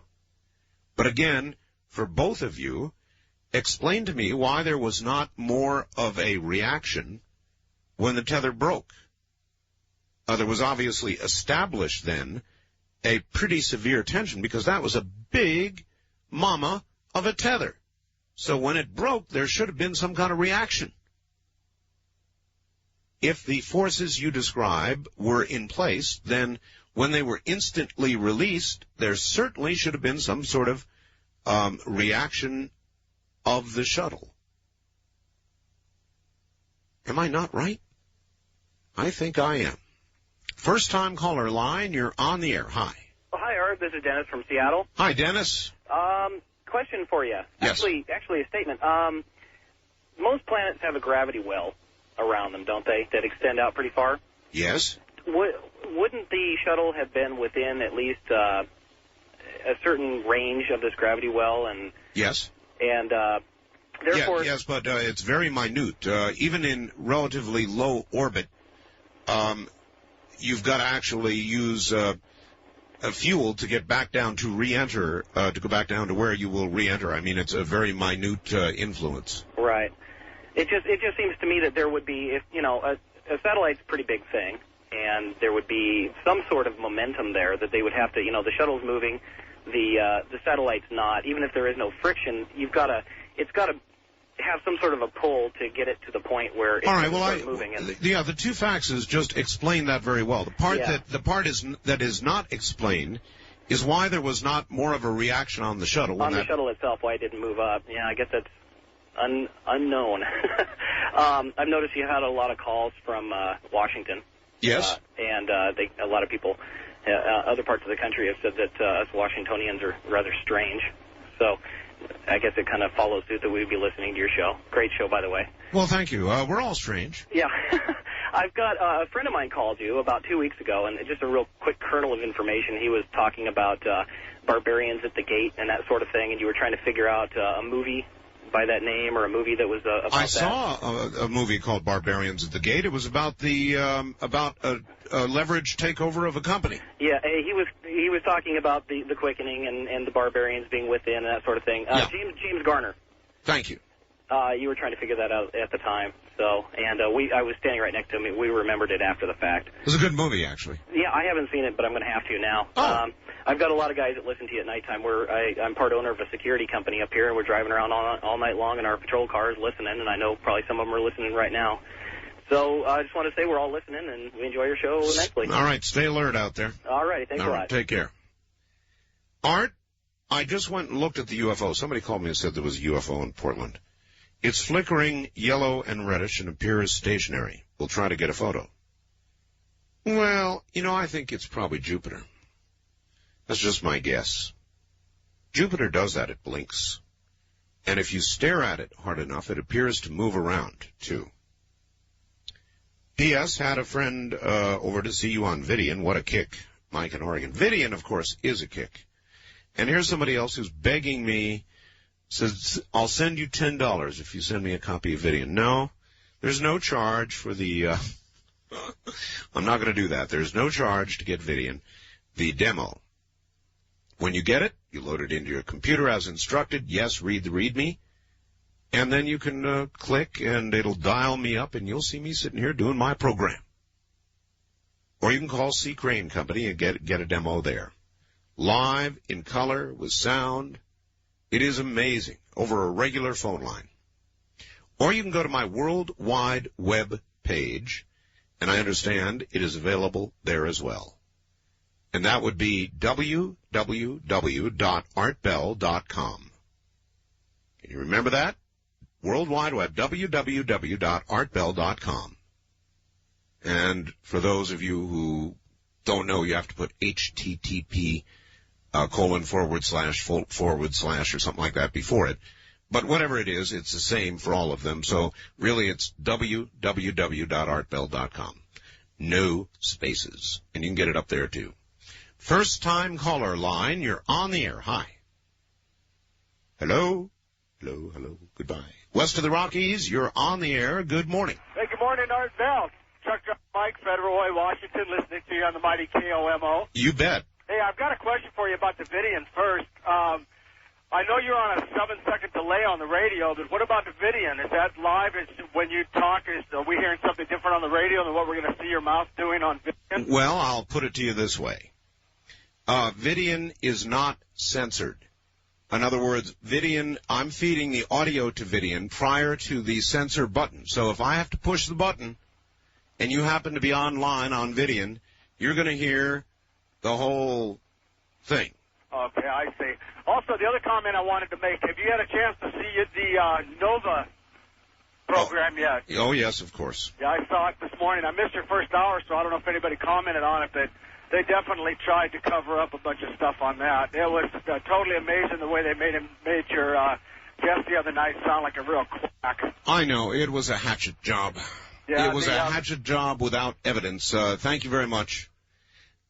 They went after John Mack from Harvard, and my guest Bud Hopkins and John and all those folks went after him tooth and nail, and it was a hatchet job.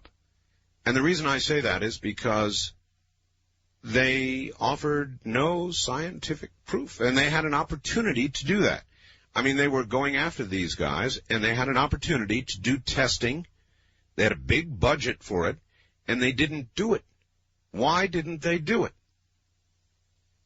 That was the unfair part of that program. I mean, they could have gone for MRIs and X-rays and had psychological battery tests done and all kinds of things they could have done to back up their assertion that all of this is some sort of false memory syndrome or mass hypnotic effect. This is Carl Sagan saying that. Whatever it was, they had a grand opportunity to actually do a good exploration of that possibility and have a show with great impact. Instead, they decided to offer a kind of collective opinion without scientific portfolio that it's all baloney. Well, that adds up to hatchet job.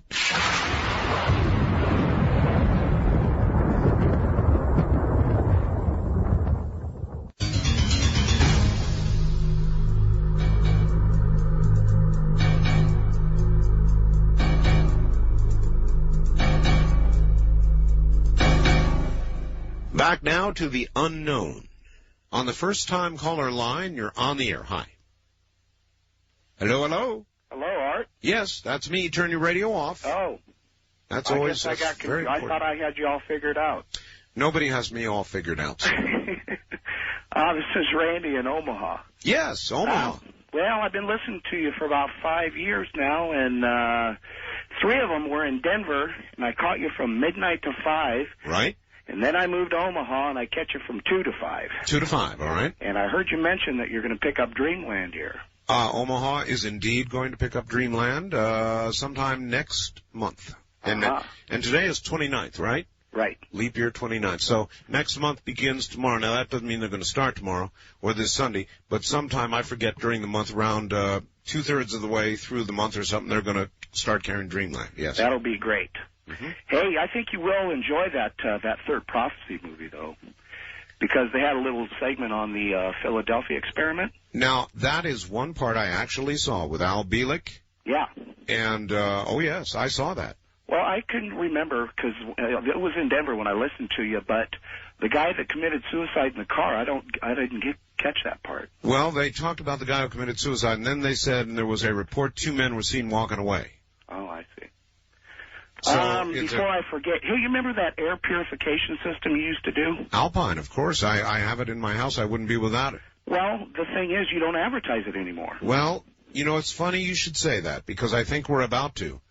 Are you going to start doing it again? Yeah, it's an amazing. You know, people think it is a filter. It isn't a filter, even though it does do some filtering. That is not the way it achieves what it does. It puts ions into the air. Oh, sure. Yeah. And I've seen it. Listen, I've seen it. It literally drops smoke right out of the air. It's the damnedest thing you ever saw. Yeah, well, that's why I want to order it. See, I've already gotten, I've followed you for 5 years. I got your Gold Rose. I got a Permac 1 and 2, and I'm going to order the ones, what is that, Mystic 2000? Well, that's one of them, yes. Yeah. Cusco 2000 and Mystic Island, and I think... Right. Yeah. Hey, can you tell that I'm on a cordless phone? No. You can't. No, sir. See, I was wondering that. This is an AT&T phone. Well, that's a good one. That's rare. Yeah. Most of them sound like crap. And I was going to wait for you to say, could you get on a real phone? But I guess this one's all right. Well, so far so good. Now, are you walking around? Yeah. And I'm in the basement, too. Sounds good. Yeah. I can't believe it. Well, I believe in your digital stuff. And this one, you know, I've always heard you say that. My brother's got a cellular. Well, the problems inherent with what you've got go beyond just the sound. But that one sounds damn good. Good. And I will say this. You could still have a neighbor listening to you. You see? Uh-huh. Because those 49 megahertz phones transmit the same place the baby monitors transmit, the same place other cordless phones transmit, and they can be heard. Right. People with scanners, people with baby monitors. I've got one last question for you real quick. Sure. You know, I mean, I know Gordon Michael Scallion just like, you know, you do, and I heard him on TV. I saw him on TV tonight. Right. What's his percentage on his predictions? I never hear anybody say that. About 87%. 87%? Yes, sir. That's pretty good. Well, it's better than a sharp stick in the eye. Thank you very much for the call. And yeah, that phone sounded very good. Matter of fact, it's very rare. Most 49 megahertz phones really sound lousy. On the first-time caller line, you're on the air. Hello. Hi. All right. How you doing? Fine. Turn your radio off. Yes, it's going off right now. I was just so surprised. I was listening to I your understand. new Trini commercial there, and all of a sudden, hey, I'm on the air. That's how it works. Oh, great. Super. Hey, all right. You know, I was giving you a call here. The other night, some people were calling and talking about immortals. I didn't know you guys actually talked about this on the show. Sir, we talk about everything here. Yeah. Yes, we talk about immortals. Do you think there are really immortals? I think it's possible. Yeah. Well, you know, there was a guy who called and you kind of cut him off, and he was talking about, like, in the Bible they were talking about immortals, and I've read that too. Are you familiar with that? Yes. About, I think it was John, one of the apostles, who Jesus said he could live. Yes, I am familiar with the basically forever. Yes, if you know anything, Mormonism has actually three. They call them Nephites that were also immortals. Okay, sir. Had you heard about that? Yes, I had. Sir. You had. Sir. Yeah. Thank you. Can I say something? You bet. Go ahead. Whether you look at it from a biblical perspective, right, or you imagine that on Earth now there seems to be an exception to anything you can name. Even with AIDS, which is supposed to be 100% fatal, there are prostitutes in Africa immune to AIDS. They have proven this now. So if there's an exception to everything we can think about, then surely there are some humans walking around out there who had a little genetic switch thrown in another direction, however it was done, and they're not aging. Yeah, so it could be. I don't rule it out biblically or scientifically. Right. Well, scientifically, let's say just from the aspect of scientifically, someone was walking around who was immortal. What would keep them from coming out and saying, I'm an immortal, and going on talk shows and saying, clock me for 200 years and watch, I won't die, barring a train wreck or the answer to that is simple. As opposed to sir, the answer to that is simple and obvious. Uh-huh. We would grind them up into little immortal juice and test it. They would become an immediate guinea pig locked up until we figured out why, so we could be too. well, it would take quite a while before we believed that they were actually immortal.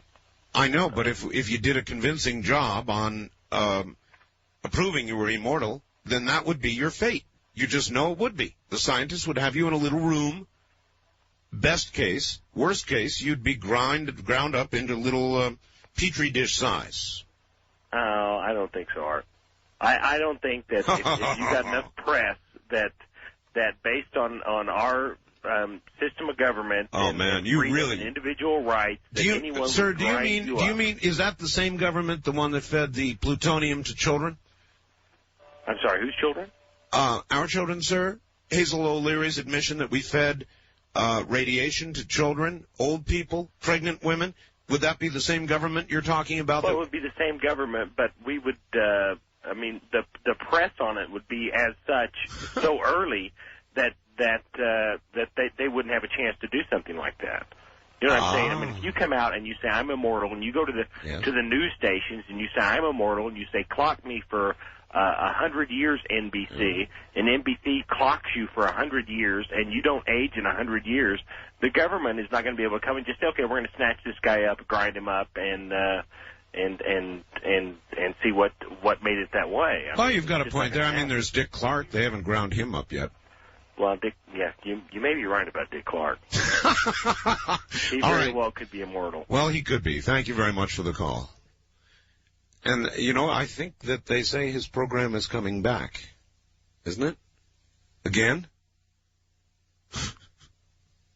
I used to live outside Philadelphia in a place called Media, Pennsylvania, and so I saw Bandstand from its very inception. We had it very early in Philadelphia.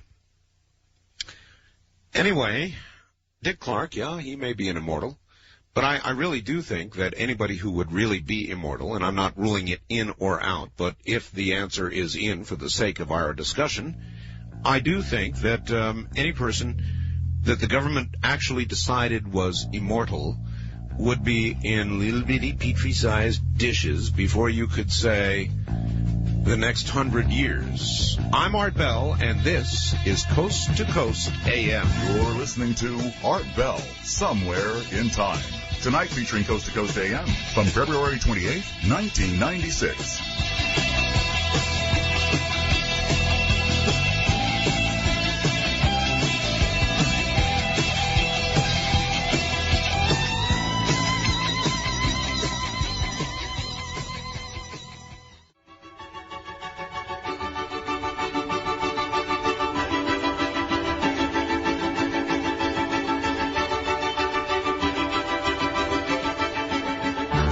Networks presents Art Bell, Somewhere in Time.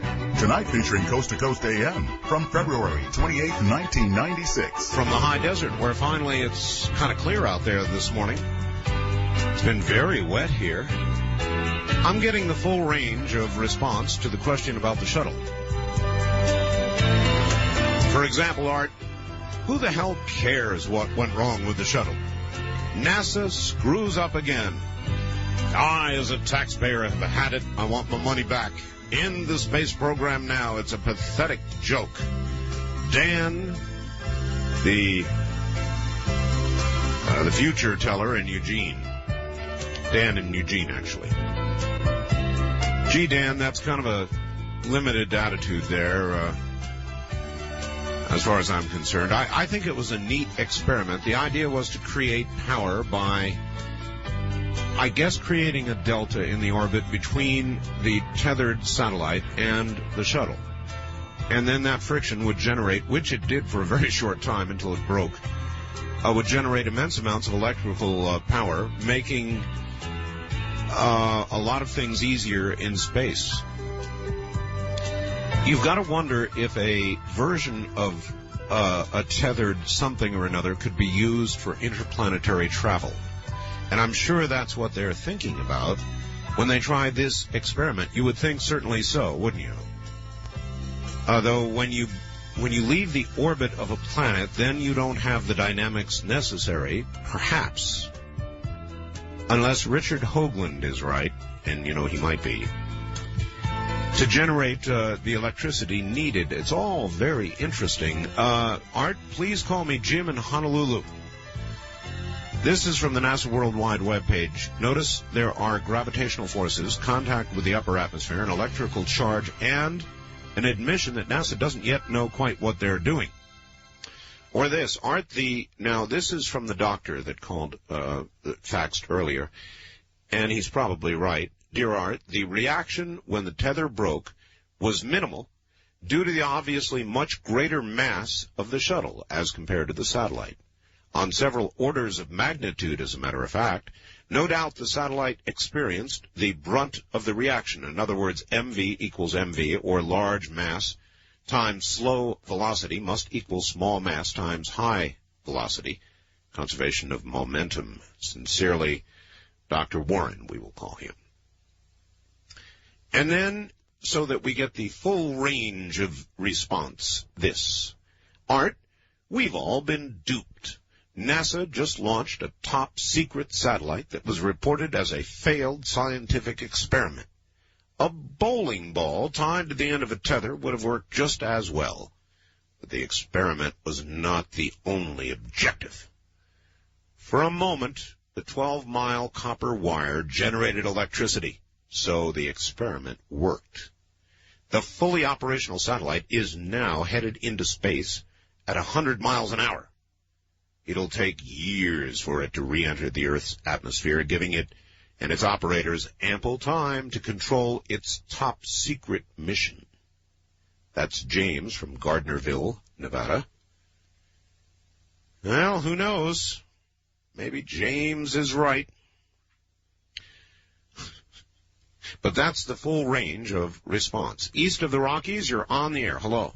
Hi, Art. Tom in Omaha. Yes, sir.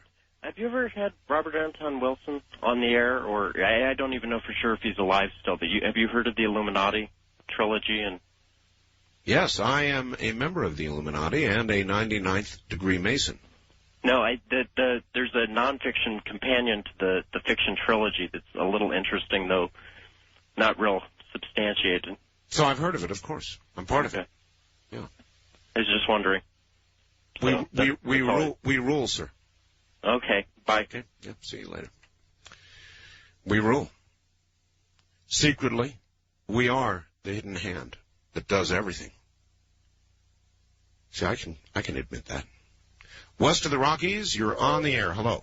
Hi, Art. This is Shanti in Shingletown. Boy, you've got all kinds of echo on your line or something. Oh, do I? It's a little bit better now. Where are you again? We've got a storm up here. Shingletown, California. Shingletown, all right. Yeah, by Redding. Yes. Did you get to catch Scallion tonight on TV? I taped it. I didn't have time to watch it. What did he say? Well, it's not so much what he said. I mean, you know, the things that he says over the air with you. But there were a lot of other prophecies that they had on the air with it, and I think it's something that's really worth watching. Well, again, I would like to know, what did he say? Well, just a minute. I got my notes. Let me see. When Scallion speaks... There would be a magma displacement, and dispersion of the Earth would be displaced, and that he saw massive earthquakes in Boston. Boston? And Buffalo. Buffalo, New York? Yeah, that there would be a lot of activity. Wow. And then he had mentioned something about 3 days of darkness from the volcano, but that's supposed to be something that's way into the future. Mm-hmm. And that there would be movement from Virginia to the Bahamas. Really? Yeah. Oh, that's quite remarkable. All right, thank you very much. I've got to watch it. I know Gordon was on the Third Prophecy program on NBC last night. And, of course, I taped it. But didn't have time to get to it before airtime. Boston, huh? Buffalo, New York, huh? Gee, that's getting a little close to home for Scallion. He's in New Hampshire.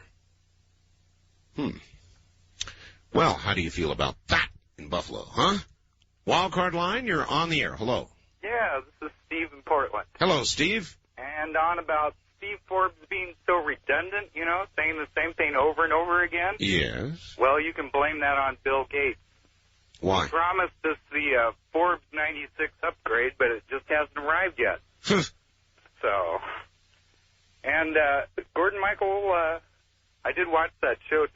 Yes. And you know how NBC, they kind of over-dramatized everything, but yes, it was sort of a laundry list of Art Bell programs, actually. Well, cool. Then I'll enjoy watching it. Yeah. And also on the earthquake. Look, sir, there is nothing wrong with a good, healthy dose of Armageddon. That's right. Especially for the rain. My attitude. And on the earthquakes coming up the coast. Yes. I figure about 2.5 weeks they'll be here in Portland. That makes the two of us. You know, if you watch the march, I mean, it's all pretty obvious. You don't have to be Gordon Michael Scallion to see what's going on. That's right. But you don't have to worry because the Oregon Convention Center is built according to the latest Japanese earthquake standards. Just like Kobe. Goodbye. Now, see, he would remind me of that. Actually, that'd be a fitting way to go, wouldn't it? Don't you think that'd be a fitting way for me to go? Doing my book signing up in Oregon. Somebody sent me my own epitaph, which I thought was pretty cool. I read it at the beginning of the program. I really should read it again. I think it's kind of cute. Are you ready? Dateline for Rump, Nevada. October of the year 2145. At least I've got a while, according to this. Beloved ether talk show host Art Bell succumbs after all internal pig part organs fail following a brief but futile battle with an Australian rabbit kiwi swine virus and nearly 2 centuries of chain smoking. A large wake was held for Mr. Talk by his widow Ramona. Isn't it interesting that even in the future, after nearly 200 years, the female still manages to outlive us? The deceased was roasted at a lovely ceremony over Mount Vesuvius, only stopping once every hour to baste the guest of honor. That's baste. The highlight being sweet and sour art. His few remaining unswine remains that were not consumed were promptly dipped in beautiful 24-karat gold by one of Art's longtime sponsors, the Gold, Rose, and Body Parts Company, for just $139.95. The lovely tear-filled event was followed by a 9.8 earthquake in Los Angeles in his honor. Guests, eulogist G. Gordon Scallion and Stan Deo, even they are still alive, delivered eulogies filled with heartwarming memories of Art and predictions for his future in the afterlife.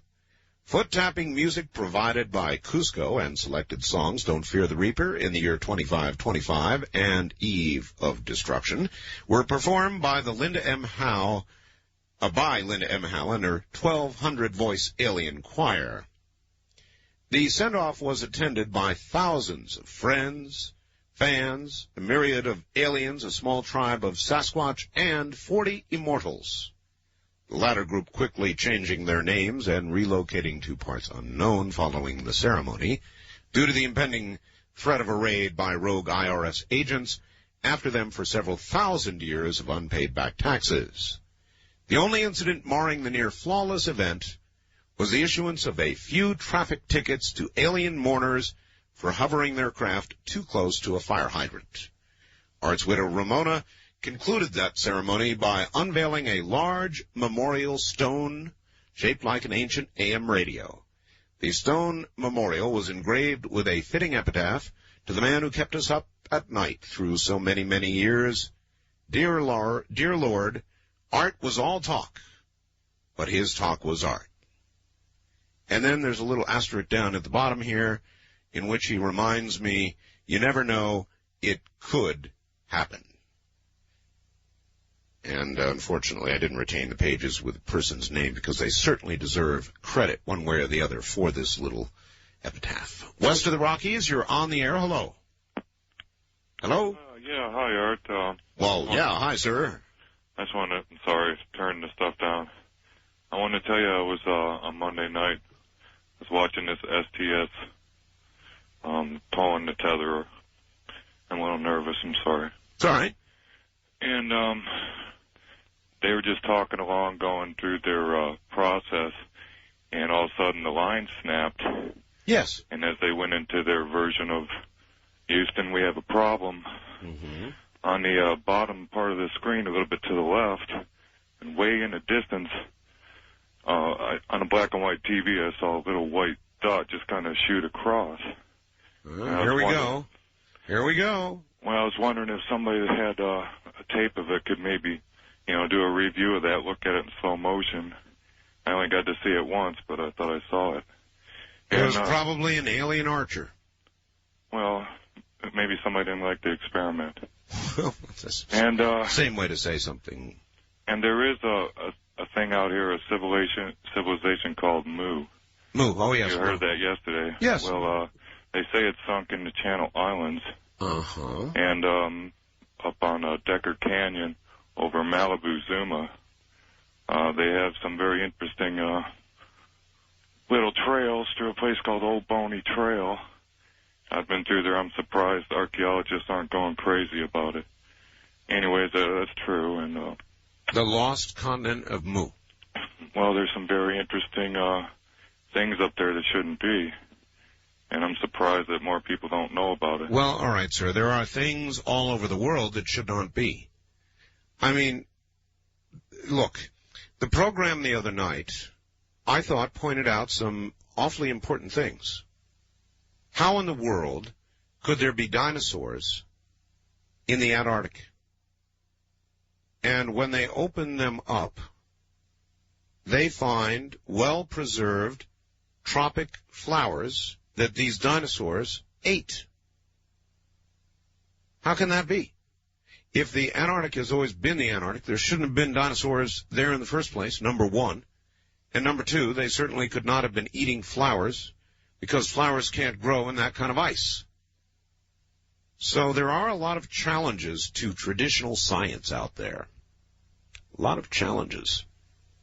And a lot of things that are not properly explained. I mean, there's just simply no question about that. All right, look, we're going to break for a very quick moment here, and we'll be right back. What I'm doing tonight is trying to discuss all kinds of things without discussing politics. We'll get back to it. But I'll tell you, it's like I've had it right up to here with politics. I'm not particularly embracing anybody in the field right now. I consider the primaries the other day just a big reshuffle, and it's just sort of it's kind of a weak field in a lot of ways, and so I've had it up to here. Now I'll get interested again, I suppose, if the results in Georgia reshuffle it in some new way.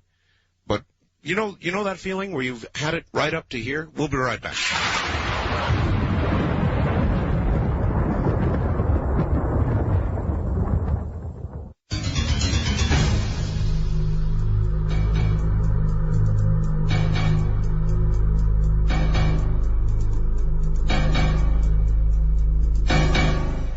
Wildcard line, you're on the air. Hello.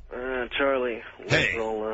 Part of this so-called crisis, I think Bill Clinton is going to do the right thing. Personally, I think he'll go along the same lines and not take your advice, which he hasn't since he's been in office. Actually, it's held him in good stead so far, Charlie. Well, actually, you're 100% right. His foreign policy has not even been greatly attacked by the Republicans. Maybe he'll send Jimmy Carter down there. Well, I'll tell you this: Jimmy Carter has been the most active, the most successful ex-president this country's had probably this century. I can't think of one. That actually is true, and he has been very active. He has been very successful. There's no doubting it. The only question is, what good is our Secretary of State? Well, Warren Christopher, I think, has been a very good Secretary of State. I think he did a hell of a job getting those two countries in Bosnia together. I think one of the things that impresses me about Clinton on foreign policy is the fact that the man is very, very cautious. And I think that's something that you need in a president. I think he's very cautious. Well, what I want to know is, how is this cautious nature you described going to translate into the way he's going to handle the Cuban thing on the weekend? I think he won't make a big... See, the thing is that he plays his cards close to his chest. And he doesn't. Oh, come on. No, quit hitting me with that stuff. How do you think he's going to handle it? Well, I think he's not going to do anything militarily, and I think I think basically he'll just go with the sanctions, and he'll get some complaints. He'll get some complaints about that, but it won't be a big enough story, and I don't think you're going to get a big enough incident out of it to hurt him politically. Well, if the brothers fly down there and they're shot down again, Charlie, well, see, if they're shot, and the president has done nothing, then the word complaint is not going to do justice. Yeah, but you see, if they're shot down again, then it changes into a major situation. Right now, it's not. I think if they're shot down again, then I think he would do something military. But Charlie, the word is going to be, now the president knew they were going down, and he did nothing. And, I mean, he's going to really take some pretty hard raps. Well, first of all, I do not think that Castro is that stupid. Castro's been in office for 30 years, and you do not stay in power that long being that stupid. Oh, come on. I would be amazed if Castro would do something as dumb as that. I mean, he might, but I would be amazed. Let me say quickly, the last note is, if I had to make a prediction right now, it does look like Bob Dole is going to wrap it up. And the reason I say that is Alexander appears to be becoming weaker and weaker. Well, now, wait a minute. You'll have to see what he does in the South. That's absolutely correct. But right now, polls indicate that South Carolina is going to go to Dole big time. If that is true, it means that Dole could be very strong in the South. He's going to do good he's going to do well in the New England area. I honestly think there's an opening for him. I think by April 1st, I think that'll be the day. If we're pretty sure he has it wrapped up by April 1st, I think he's going to be the nominee. And my guess is that he is going to be the nominee. And the good news for the Republicans is I don't think it's going to be a long, drawn-out battle. I think he's going to be in pretty good shape the next couple of months. So I think it's going to be a tougher campaign than what people think. All right, Charlie, thank you. Well, it may be. It may be. And as I've said earlier, I really would like to talk to Bob Dole. And I don't mean just a typical media kind of interview, but a talk radio kind of interview. I'd like to have him sit down. No, he doesn't have to be here. It's a nice thing about radio. It doesn't make any difference. He can do it from wherever he is. But spend a little time and try to let the audience know what he's all about. Past the sound bites, past the flashes of anger, past a lot of what you see on TV, I would like to know what Bob Dole is all about, wouldn't you? Well, it's about news time again. We'll be right back. This is Premier Networks. That was Art Bell hosting Coast to Coast AM on this Somewhere in Time.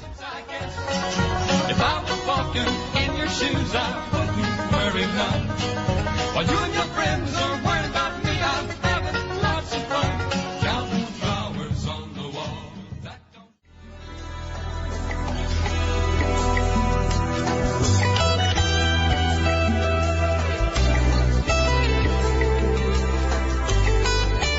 Somewhere in Time with Art Bell continues, courtesy of Premier Networks. The last hour cometh. The last live hour. Live all-night talk radio because this radio station cares enough to have it on. Instead of the others that repeat endlessly, we are here, actually here right now. Flesh and blood. I have somebody named Jim on video, and I brought my 17-pound cat in. Showed him to Jim here a few minutes ago. Aloha, Art. Did you ever stop to think that the cursed envelope you received yesterday contained the curse of immortality? That's Dean from Kauai, the islands, where they know about these things. And the person who sent me this envelope curse should really, really be wary.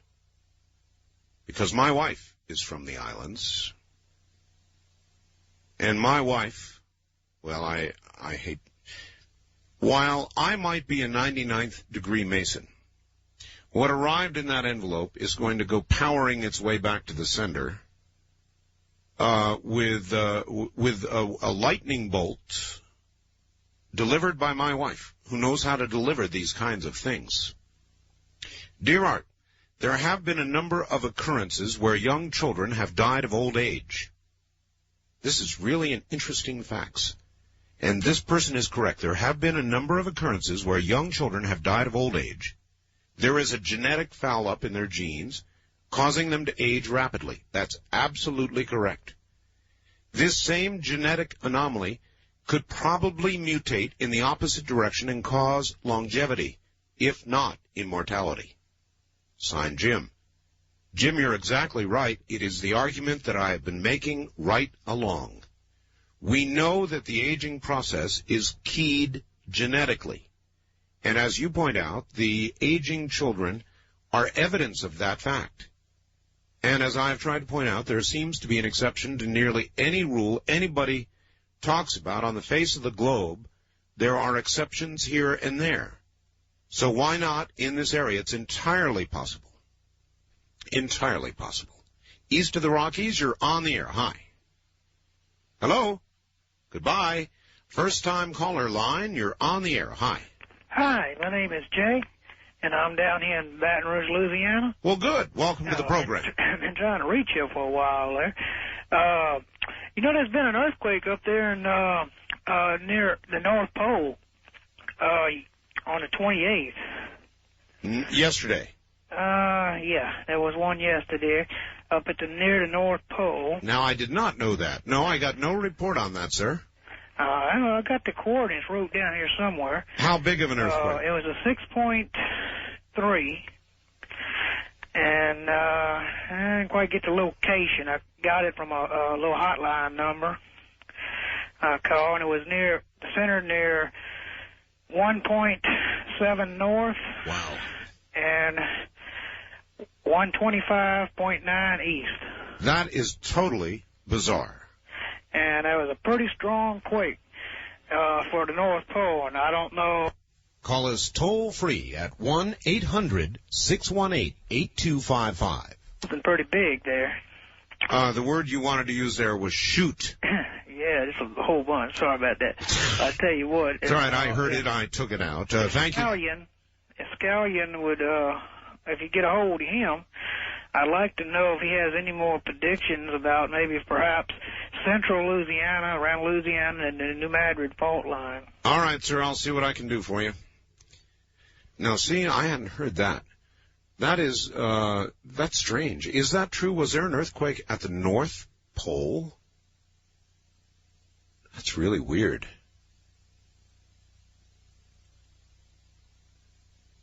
Somebody's saying on Vidian here, there's a lot of activity in Alaska. I don't know what he means by that.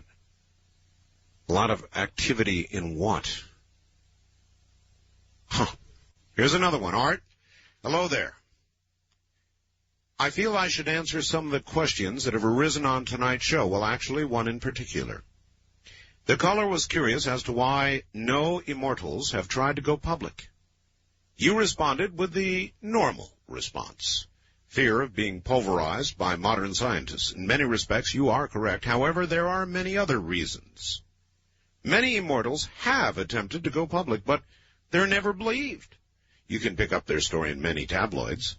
Usually, that's as far as it goes. When they do attempt to go public, the word does get out internationally. There are many Oriental recipes that call for immortal bone dust. You see, I knew that. This poses an even greater threat than Western science.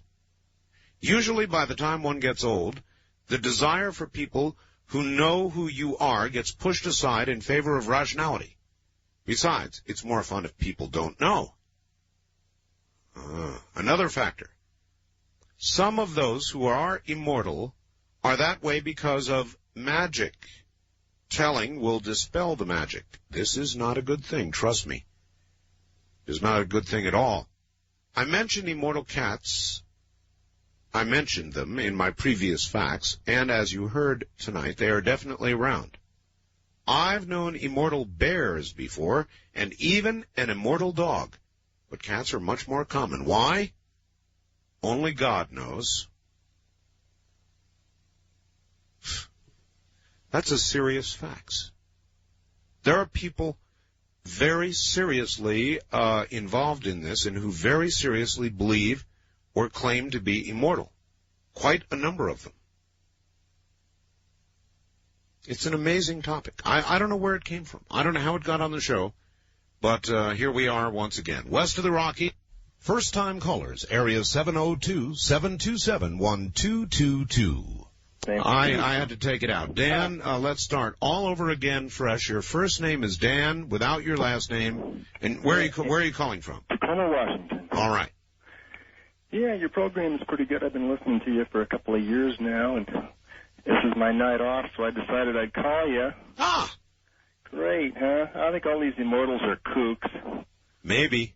Yeah, well... That's probably what they want you to think. I think they'd reveal themselves if they really were. No, they wouldn't. Yeah. Oh, well. As far as this presidential stuff, I know you don't want to hear it, but I really want Buchanan to win. I know he's a little radical, but I think we need something a little on the radical side to get the country back on an even keel.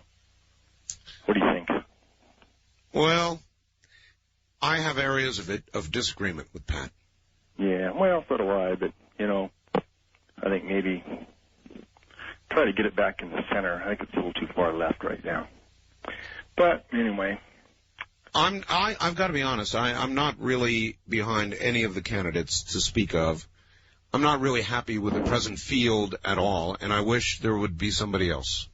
Yeah, like Harry Brown, maybe? No. I have more disagreements with Harry than I do Pat. Oh, my. No, I'm not a radical, sir.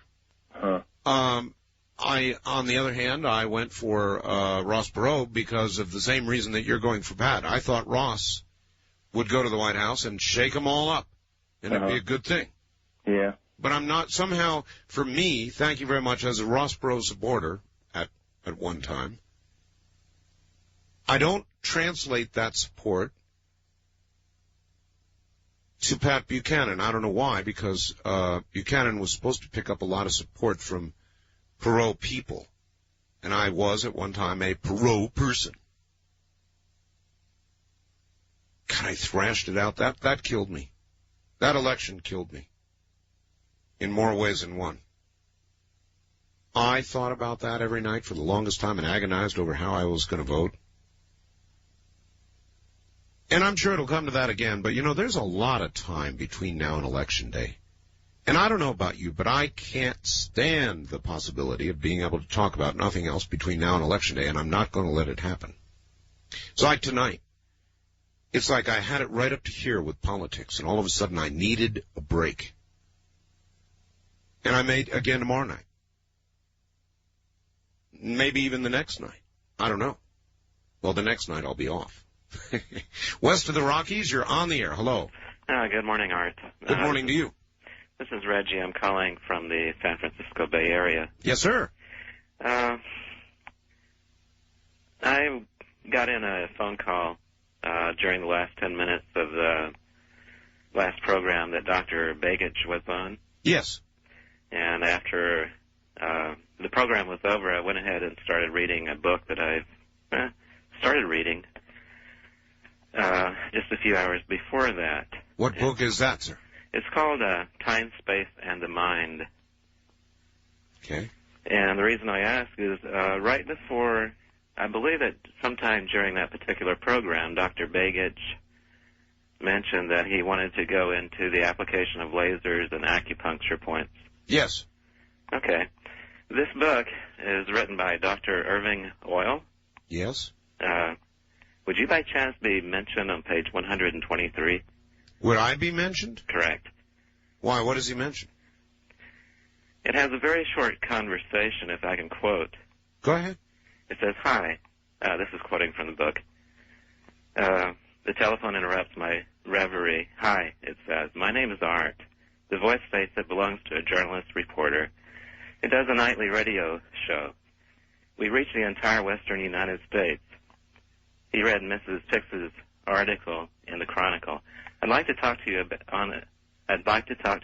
it on the air, since I don't feel much like driving to San Francisco for a broadcast, which runs from 8 p.m. to midnight, and it goes on. But it does sound like you. It does, huh? Yes, it does. But I never broadcast from 8 to midnight. Uh-huh. Well, this was written, let me check, I believe in 1976 or thereabouts. Copyright 1976 by Celestial Arts. Well, let me think about that. I don't think it's me. You're right. It certainly sounds like me. Now, let's see. I'm going to have to think about the dates a little bit. Heard in the Bay Area then, possibly. 76. It could have been. It could have been. I'm going to have to do some reminiscing about dates. I'm really lousy on dates. But it is just barely possible, actually. East of the Rockies, you're on the air. Hi. Yes, good morning, Art. This is Wally from WODT, Who Dat, New Orleans. Oh, New Orleans. Yes, sir. Yes, sir. I just want to ask you a question. Twice you referred to, matter of fact, several times you referred to yourself as a Mason. 99th degree, 99th sir. degree, Yes. right. So you are a traveling man. Let me ask you this. Also, you said something about you were into this Illuminatis. Oh, yes. Could you explain to me what that is? I'm not familiar with that. No, I can't. You can't? No. Okay. Well, I appreciate it, Art. Something that secret, you know. You want to see me turned into dust? No, we already had Ash Wednesday last week. That's right, you did. We sure did. So you need me here on the radio. You don't need me as dust. Yeah, you're right about that. All right, there you are. Nor can I explain my CIA involvement. Nor can I explain my Council on Foreign Relations involvement or any of the rest of it. For obvious reasons. You all know that I'm right about that. You know what would happen if I talked about it. West of the Rockies, you're on the air. Hello. Yes, Mr. Bell. I'm calling from South Dakota. How are you this morning? I'm very well. Welcome. Where in South Dakota, pray tell, would you be? Beautiful downtown Black Hills. Black Hills? South Dakota. Mount Rushmore and all the National Shrine, all that. Oh, yes, indeed. And a place of recent voting for Bob Dole. Unfortunately. At any rate, did you get a good answer on the boys that flew down into Cuba and got shot down and the legalities of their flight plan? Well, I think I know they filed a flight plan for elsewhere and then flew down to below the 24th parallel, but still apparently outside of the 12-mile claimed limit of Cuba, right? That's correct, but as I understand, it was a warning area. Now, look, that's not really legitimate. Warning area is one thing. Yes, but it's not a shoot-down area. Oh, no. But what I was going to say was, if they took a flight plan from point A to point A and round robin into the warning area, as long as they have the controlling facilities approval, that's okay. Now, if they went from point A to point B... I'm sure they didn't, sir. Oh, they didn't? If they went from point A to point B with a VFR flight plan, they could go through there, but they should only have their hands flat. Mm-hmm. Because a warning area is used, it's either hot or cold. And if the governing facility, which is the United States, which more than likely it was, and if it was cold and they went through there, VFR, they shouldn't have any problem. Well, I think they're going back Saturday. Whatever technicalities you want to talk about. Yeah, well... They're going back Saturday. And so the question is, what do we do? I mean, are we going to send up some planes and protect them? Or are we going to allow them to be shot down? Or are we going to keep them on the ground? What do we do? Yeah, they have every right to fly as anyone else, and knowing that the Navy has quite a few vessels down there coming out of Gitmo. Yep. Well, the big question is, and it's going to be a tough decision in Washington, you either protect them or you let them fly and get shot down. I'll tell you, if they get shot down and the U.S. does nothing, Mr. Clinton will not be able to be elected dog catcher in Florida, and that's no joke. Well, Bill LeBozo shouldn't have been elected in the first place. Well, look, it's no easy decision. That's true. I'm not real happy with this president either, but that's a tough decision, and I think he's got to put planes in the air. I agree. And you know what? Agree. And as far as let me tell you, if the MiGs come out to play, and we shoot a couple of them down, the man you referred to as Bozo, his stock is going to go up about 20%. Yes, unfortunately. Have a good morning. You too, sir. Bye. I mean, that's just the truth. That's the way things work, and you all know it.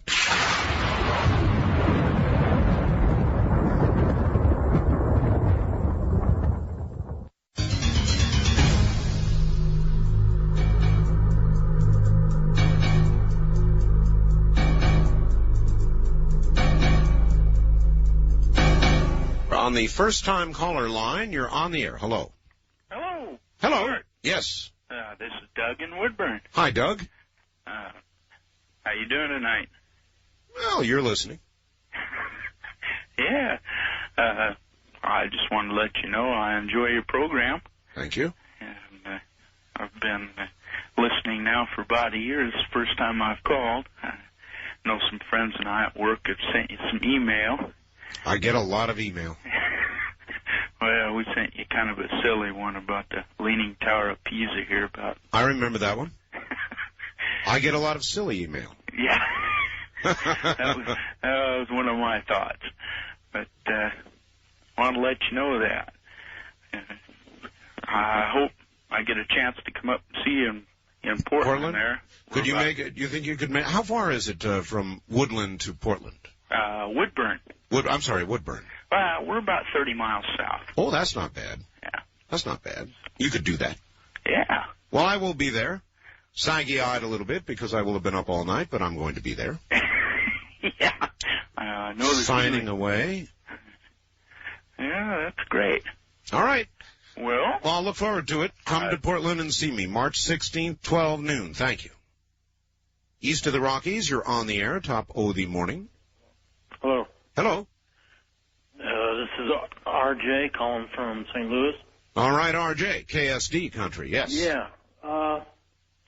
Earlier you said that you was 99th degree Mason. 99th, yes. Are you on a speakerphone? No. Okay.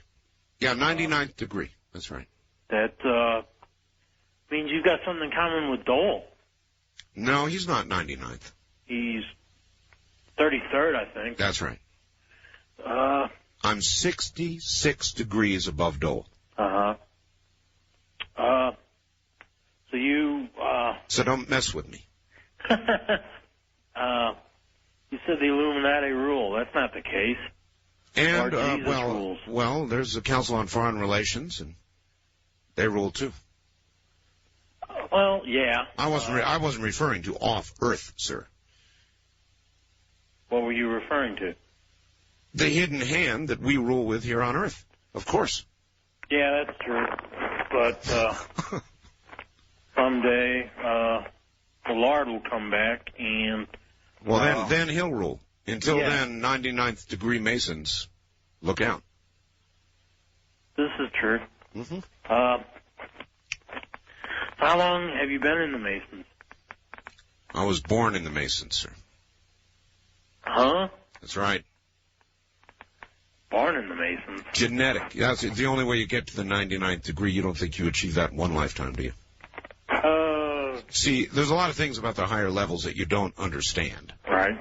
And I can't really go into it. Right. It's all secret. Okay? Gotcha. All right, sir. Thank you for the call.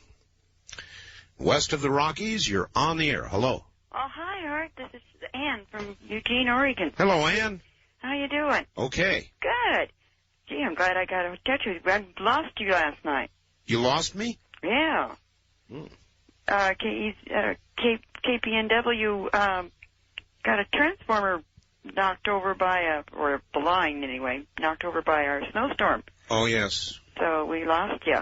Well, I'm glad they got it repaired. Oh, me too. I couldn't have 2 nights without listening to you.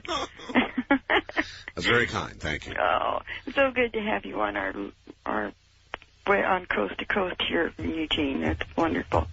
We've had some strange weather here. Ma'am, there has been strange weather here. It was snowing. There's been strange weather everywhere. Yeah, you even got some, didn't you? Oh, absolutely. Snow and everything. Oh, look, it's a weird year, and it's leading up to something. Look, I've got a break. Do you want to hold on? Oh, sure. All right, sure. It's getting strange out there, and I'll bet you this coming hurricane season is yet bigger than the last one. Anybody want to take bets on that? And you say nothing's happening? Of course it is. This is Premier Networks.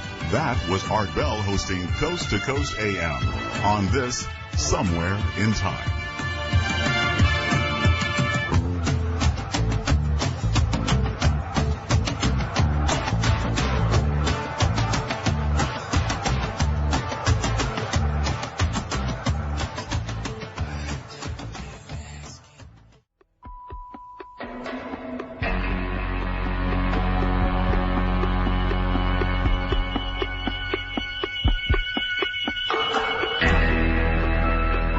Listening to Art Bell, Somewhere in Time. Tonight featuring Coast to Coast AM from February 28th, 1996. This is from Mexico. Hello, Mr. Bell.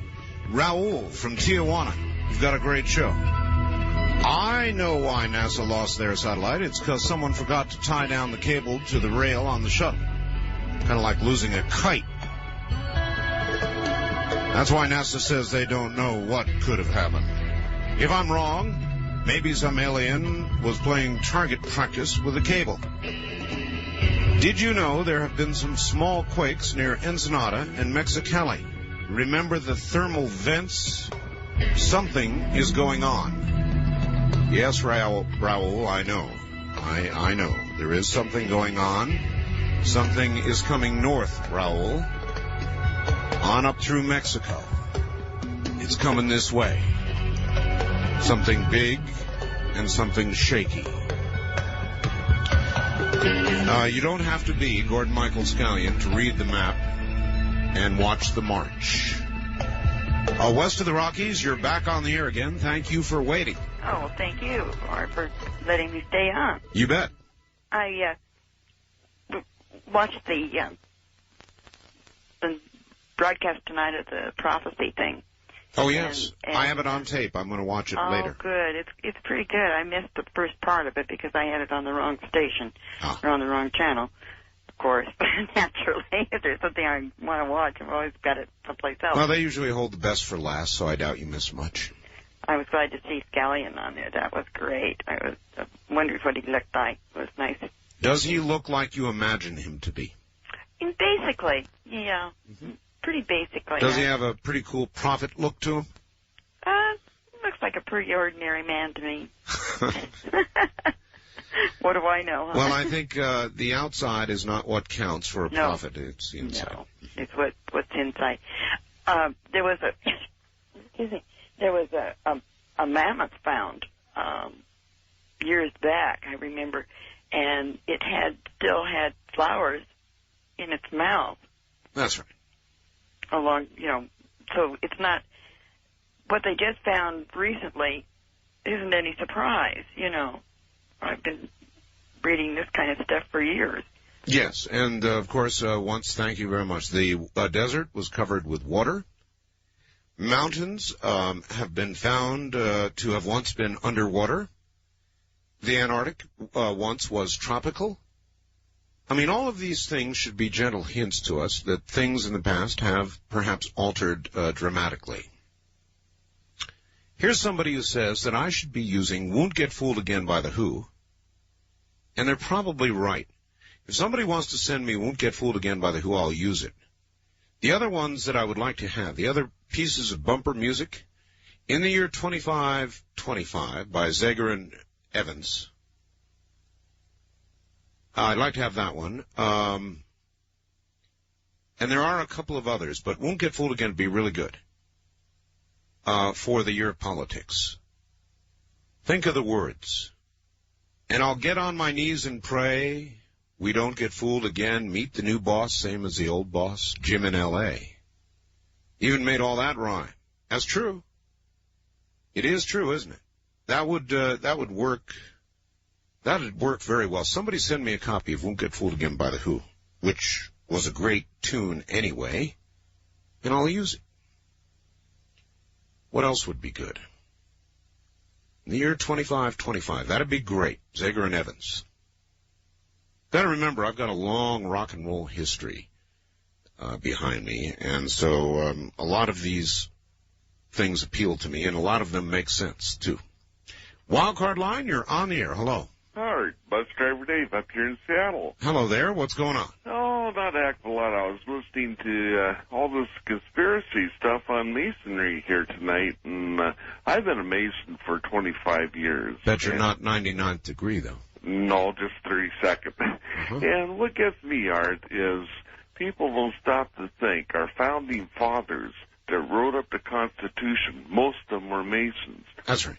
And the ones at the Boston Tea Party, they officially closed the meeting 20 years ago because they couldn't get back to their lodge in time to close the meeting. And people don't stop to think. Shriners are Masons. They have children's burn hospitals. The Scottish Rite, your 4th through 32nd degree Masons. They sponsor speech clinics for kids who... You're absolutely correct. I mean, they do. Thank you very much, Bus Driver Dave. They do all kinds of good things. But you see, you cannot tell the people who think that the Masons have a very secret sub-agenda that is covered up by the apparent good works that they do. And so I have given up trying. I don't fight that fight anymore. If you want to think that there's a great conspiracy involving the Masons, then fine. Go right ahead. Nothing I say is going to change your mind anyway. People used to call me up all the time and tell me that I'm a CIA agent. So I said, what the hell? And I gave up arguing against it. I just tell them, yeah, I am. Kind of stops them cold. I mean, what are they going to say? Really? They usually say, really, are you? And they buy it. It's just like the guy who called earlier. You're really a 99th degree Mason? Well, yes, I am. Wow. Well, tell me about it. Well, I can't. Of course, you know I can't. They always sort of go, yeah, of course, I do understand. Thank you. And they go away. Happy. In their belief. So who am I to argue otherwise? East of the Rockies, you're on the air. Hello. Yeah, that was west of the Rockies, right? No, east. Oh, man, I'm in Reno, Nevada. Well, you're calling way the wrong number. Oh. Listen on the air, and I'll give you the number. If you're west of the Rockies, your number is 1-800-825-5030. Oh, whoops. See, now you've got me doing it. If you're west of the Rockies, it's 1-800-618-8255. East of the Rockies is 1-800-825-5033. First-time caller line, you're on the air. Hi, Art. This is Rich from San Jose. How you doing? Hi. I just thought there was an article in my paper today that I thought you'd be really interested in. Okay. It's a small article, but the title says, Pig Epidemic Strikes in Remote Indonesia. Pig epidemic. Yeah, it says a respiratory disease that may be spread by pigs has killed 177 people in a remote region of New Guinea. You're kidding. Yeah, and it's just funny because you're talking about, the pig parts, and here's one of those little stories. You mean my eulogy here? Yeah, that came up. And the National Health Department denies there's an epidemic. They claim the deaths have took place over 3 years, but the chief of the county says they've happened in the past 2 months. So well, that's a lot of people to die. I mean, unless there was a pig stampede or something. Yeah, so it's a little misinformation, and I just saw the article and I was like, I'm sure you must be interested in this. I am interested in it. A pig respiratory ailment that has apparently been transferred and killed how many again? 177. That's a lot of people. Yeah, they say it causes difficulty in breathing, followed by coughing up blood, and then death. Great. Yeah, so I just little thing I thought you'd like to know about. All right, well, I'll sleep tighter now, sir. Thank you very much. Just don't get any of those pig parts, going to you. Bye. Oh, that sounds pleasant. Difficulty breathing, coughing up blood, and then a terrible twitching death. Great. There are a lot more viruses and things that are going on right now, and it keeps coming up. And people keep asking me, is something going on? Obviously it is. Obviously more things are occurring at a faster pace. And I simply choose to call it the quickening. It is one word that covers all. This kind of thing. Crazy, huh?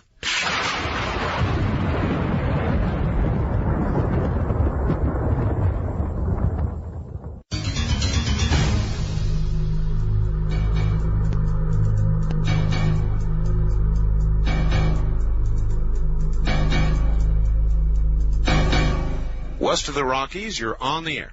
Well, I got to tell you. How you doing, Art? I'm doing quite well. Where is the justice in this world? I've been trying since 1:30, and some guy gets in and has the wrong number. Yeah. You've been trying since 1:30?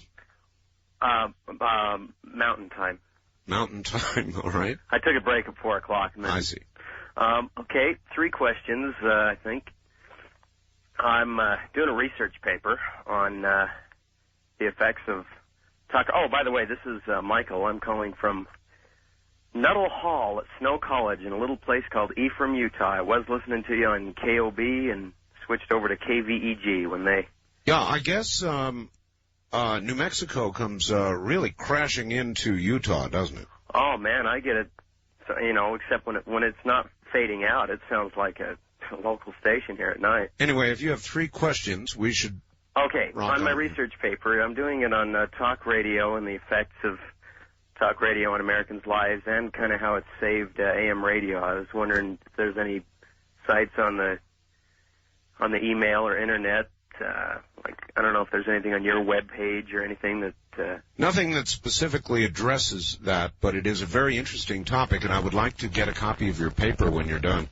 Talk radio has indeed saved AM radio. There is no question about it. But if talk radio, and this is my little philosophy about it, if talk radio wants to remain on top, it is going to have to diversify, and everybody is going to have to stop marching down the same trail that Rush Limbaugh has gone. And if they don't do that, it's not going to be on top very much longer. Well, you'd be the one to do it. Well, that's my philosophy. Anyway, so there you are. Okay. That's 1. Another question. Yes. Now, this would be 2. Yes. On your book, the audio version? Yes, sir. I heard you mention a long time ago that it had to be abridged. Oh, yes. Yeah, well, actually, it's abridged from the full version of the book, but it's still 4.5 hours long. And there's a lot of things that I put into the audio book that I didn't put into the regular book, simply because I got off on tangents. Oh, so you didn't just sit and read it? No. Oh, okay. Hell no. How could I do that? Okay, I'm just wondering, because I'm totally blind, and I just was wondering... I did a lot of that, don't get me wrong. But then I kind of branched out, too. It was inevitable. So I may want somebody to read me the regular book also, then. Well, I would say you'll get things in the audiobook that the people with the real book didn't get at all. In other words, audio clips that I used and different stuff that obviously could not be put into a book. Right. So both are worth it independently, actually. Great. Okay. And lastly, do you have any order that you answer your lines? Because I'm sure they're all just constantly ringing. They are. And you just kind of do them at random. Well, actually, what we try to do is answer the one that has been ringing the longest. Oh, okay. That's interesting. I tried to figure out the fair way to do it, and they cycle, you know. And after you've been ringing for a while, as you well know, you get cut off. Right. In fact, earlier tonight, you answered, I've been trying just here on the West of the Rockies line, and you answered, I think, just as I was cut off, because you're like, West of the Rockies, hello? Hello? Yeah, I know. And I'm like, I was there. I know. I've got to run, sir. Thank you. That is correct. It happens a lot. And it happens because we're doing unscreened calls. So a lot of times, just as that unfortunate moment comes when you get cut off, I go to the line. And nobody's there. It's a risk you run, but it's no big deal. Wildcard line, you're on the air. Hi. Hello, Art. Central Scrutinizer, Anchorage, Alaska. Yes, sir. I talked to you earlier, I wrote a message for earlier, seen you on Vidian. That's a great concept and great idea. Everyone should have one in every home. Tell everybody. I mean, Vidian, you're right. I remember you called on Vidian, and you saw me. It's amazing, isn't it? Yeah, and, the first time, it was after 4, and you wrote you had to go to breakfast, and I had seen your cat in the background on your shoulder. And, yeah, my cat's right on my shoulder. It's pretty weird. Yeah, it's pretty neat. But, I wanted to talk about, this race thing. I'm 26 years old, and I'm watching this presidential thing myself because I'm looking at the president that's going to lead us into the year 2000. Mm-hmm. And, if you want to get into quickening and stuff like that, we're talking about the guy who's going to lead us into Nostradamus times. A lot of people look at all these type of, things like the Bible and all these predictions, and if you look at what he predicted, we're coming close to that time. We are, certainly. And if you consider that we really are moving into the area of Nostradamus's predictions for the final brouhaha, then you know who might really be perfect to lead us there? Buchanan? No, Buchanan always tells the truth. You know, even if you don't like it or don't agree with it, the guy levels with you. Well, the guy you'd really want to lead you into the end times would be Bill Clinton. Oh, because he'd be telling you everything's cool, everything's all right. Right. Don't worry about it. Oh, that guy scares me. I feel your pain. Yeah, see the comment up there? I feel your pain. He'd usher it right in. Yeah. Well, you know, I like Buchanan's ideas with, you know, with getting a hold on some of the, you know, like slapping tariffs down. I don't like the ideas of ending all trade, but I like the ideas of more stricter tariffs towards, like, Japan. I like the ideas but of he takes the wall. it, yes, sir, but he takes it too far. Right. He takes it too far. I've really got to run. I'm terribly sorry, but he takes it too far. We need targeted tariffs in order to cause other people to take theirs down. His 5-year idea about a moratorium on immigration, legal immigration for 5 years, is, in my opinion, somewhat mean-spirited and not needed. We need to do something about illegal immigration, not legal immigration. The legal quotas that we have are quite reasonable, and we don't need to end that. That's not hurting us. Millions of people coming in illegally, now that is hurting us. The idea of the wall, a bit extreme, but if that's what it takes, then I'm all for it. We have every right to control our border. So, you know, there are areas of agreement I have with Pat and areas of definite disagreement, and I would like to hear his argument justifying a 5-year moratorium on legal immigration. I think that's kind of a red herring. It's going too far. First-time caller line, you're on the air. This is Bob. Hello, Bob. Yeah? Turn your radio... Bob. Is this Art? Bob, turn your radio off. Oh, just a minute. Yeah, all right. Okay. Yeah, this Pete from Marysville, Washington. Well, hello, Pete. Yeah, I'm going to get away from the presidents for this time and go to some of the legislators. What president, Pete? Well, I mean, they've been talking about these presidents. Not me. I've been staying all away from it this morning. How's that? I've been staying away from it. I'm tired of it. Yeah, I know. Well, this is more or less something that's been bothering me for a long time, that his legislators, when they get elected, you'd think that, you know, the way they should have a little knowledge as to what they're getting into, and that they... well, they do. They should be able to think for themselves. They can, and that's why they're in the game. They know that if they get elected, they get power. If they get power, they get money. If they get power, they get influence, and then they get money. People want things done, and those people come to them and give them money. They know what they're doing. It's no great mystery. East of the Rockies, you're on the air. Hi, Art. This is Buck down in WODT country. Down in New Orleans. Yes, sir. Yes, Art. Yes. This guy Wiley had me kind of puzzled here. Is Illuminati, are they devil worshippers?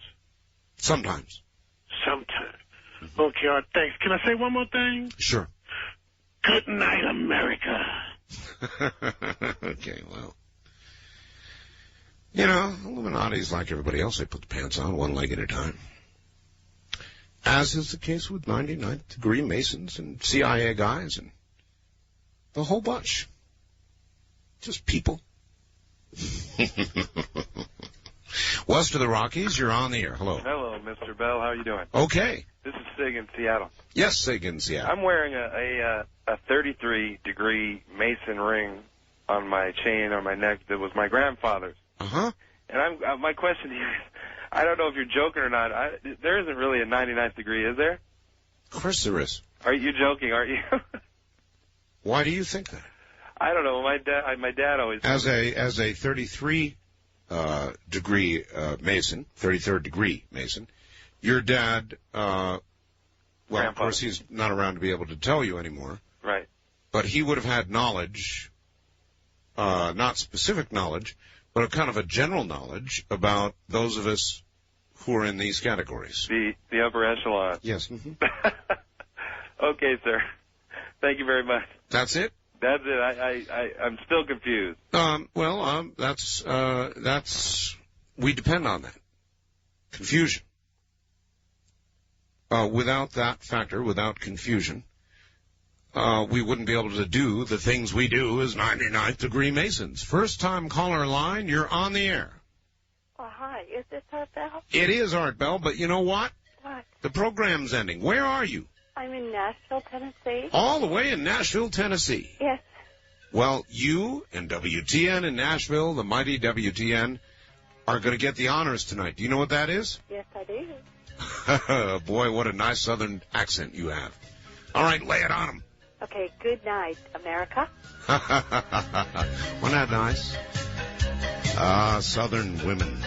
Well, that's it. We're out of time. From the high desert, good night, America.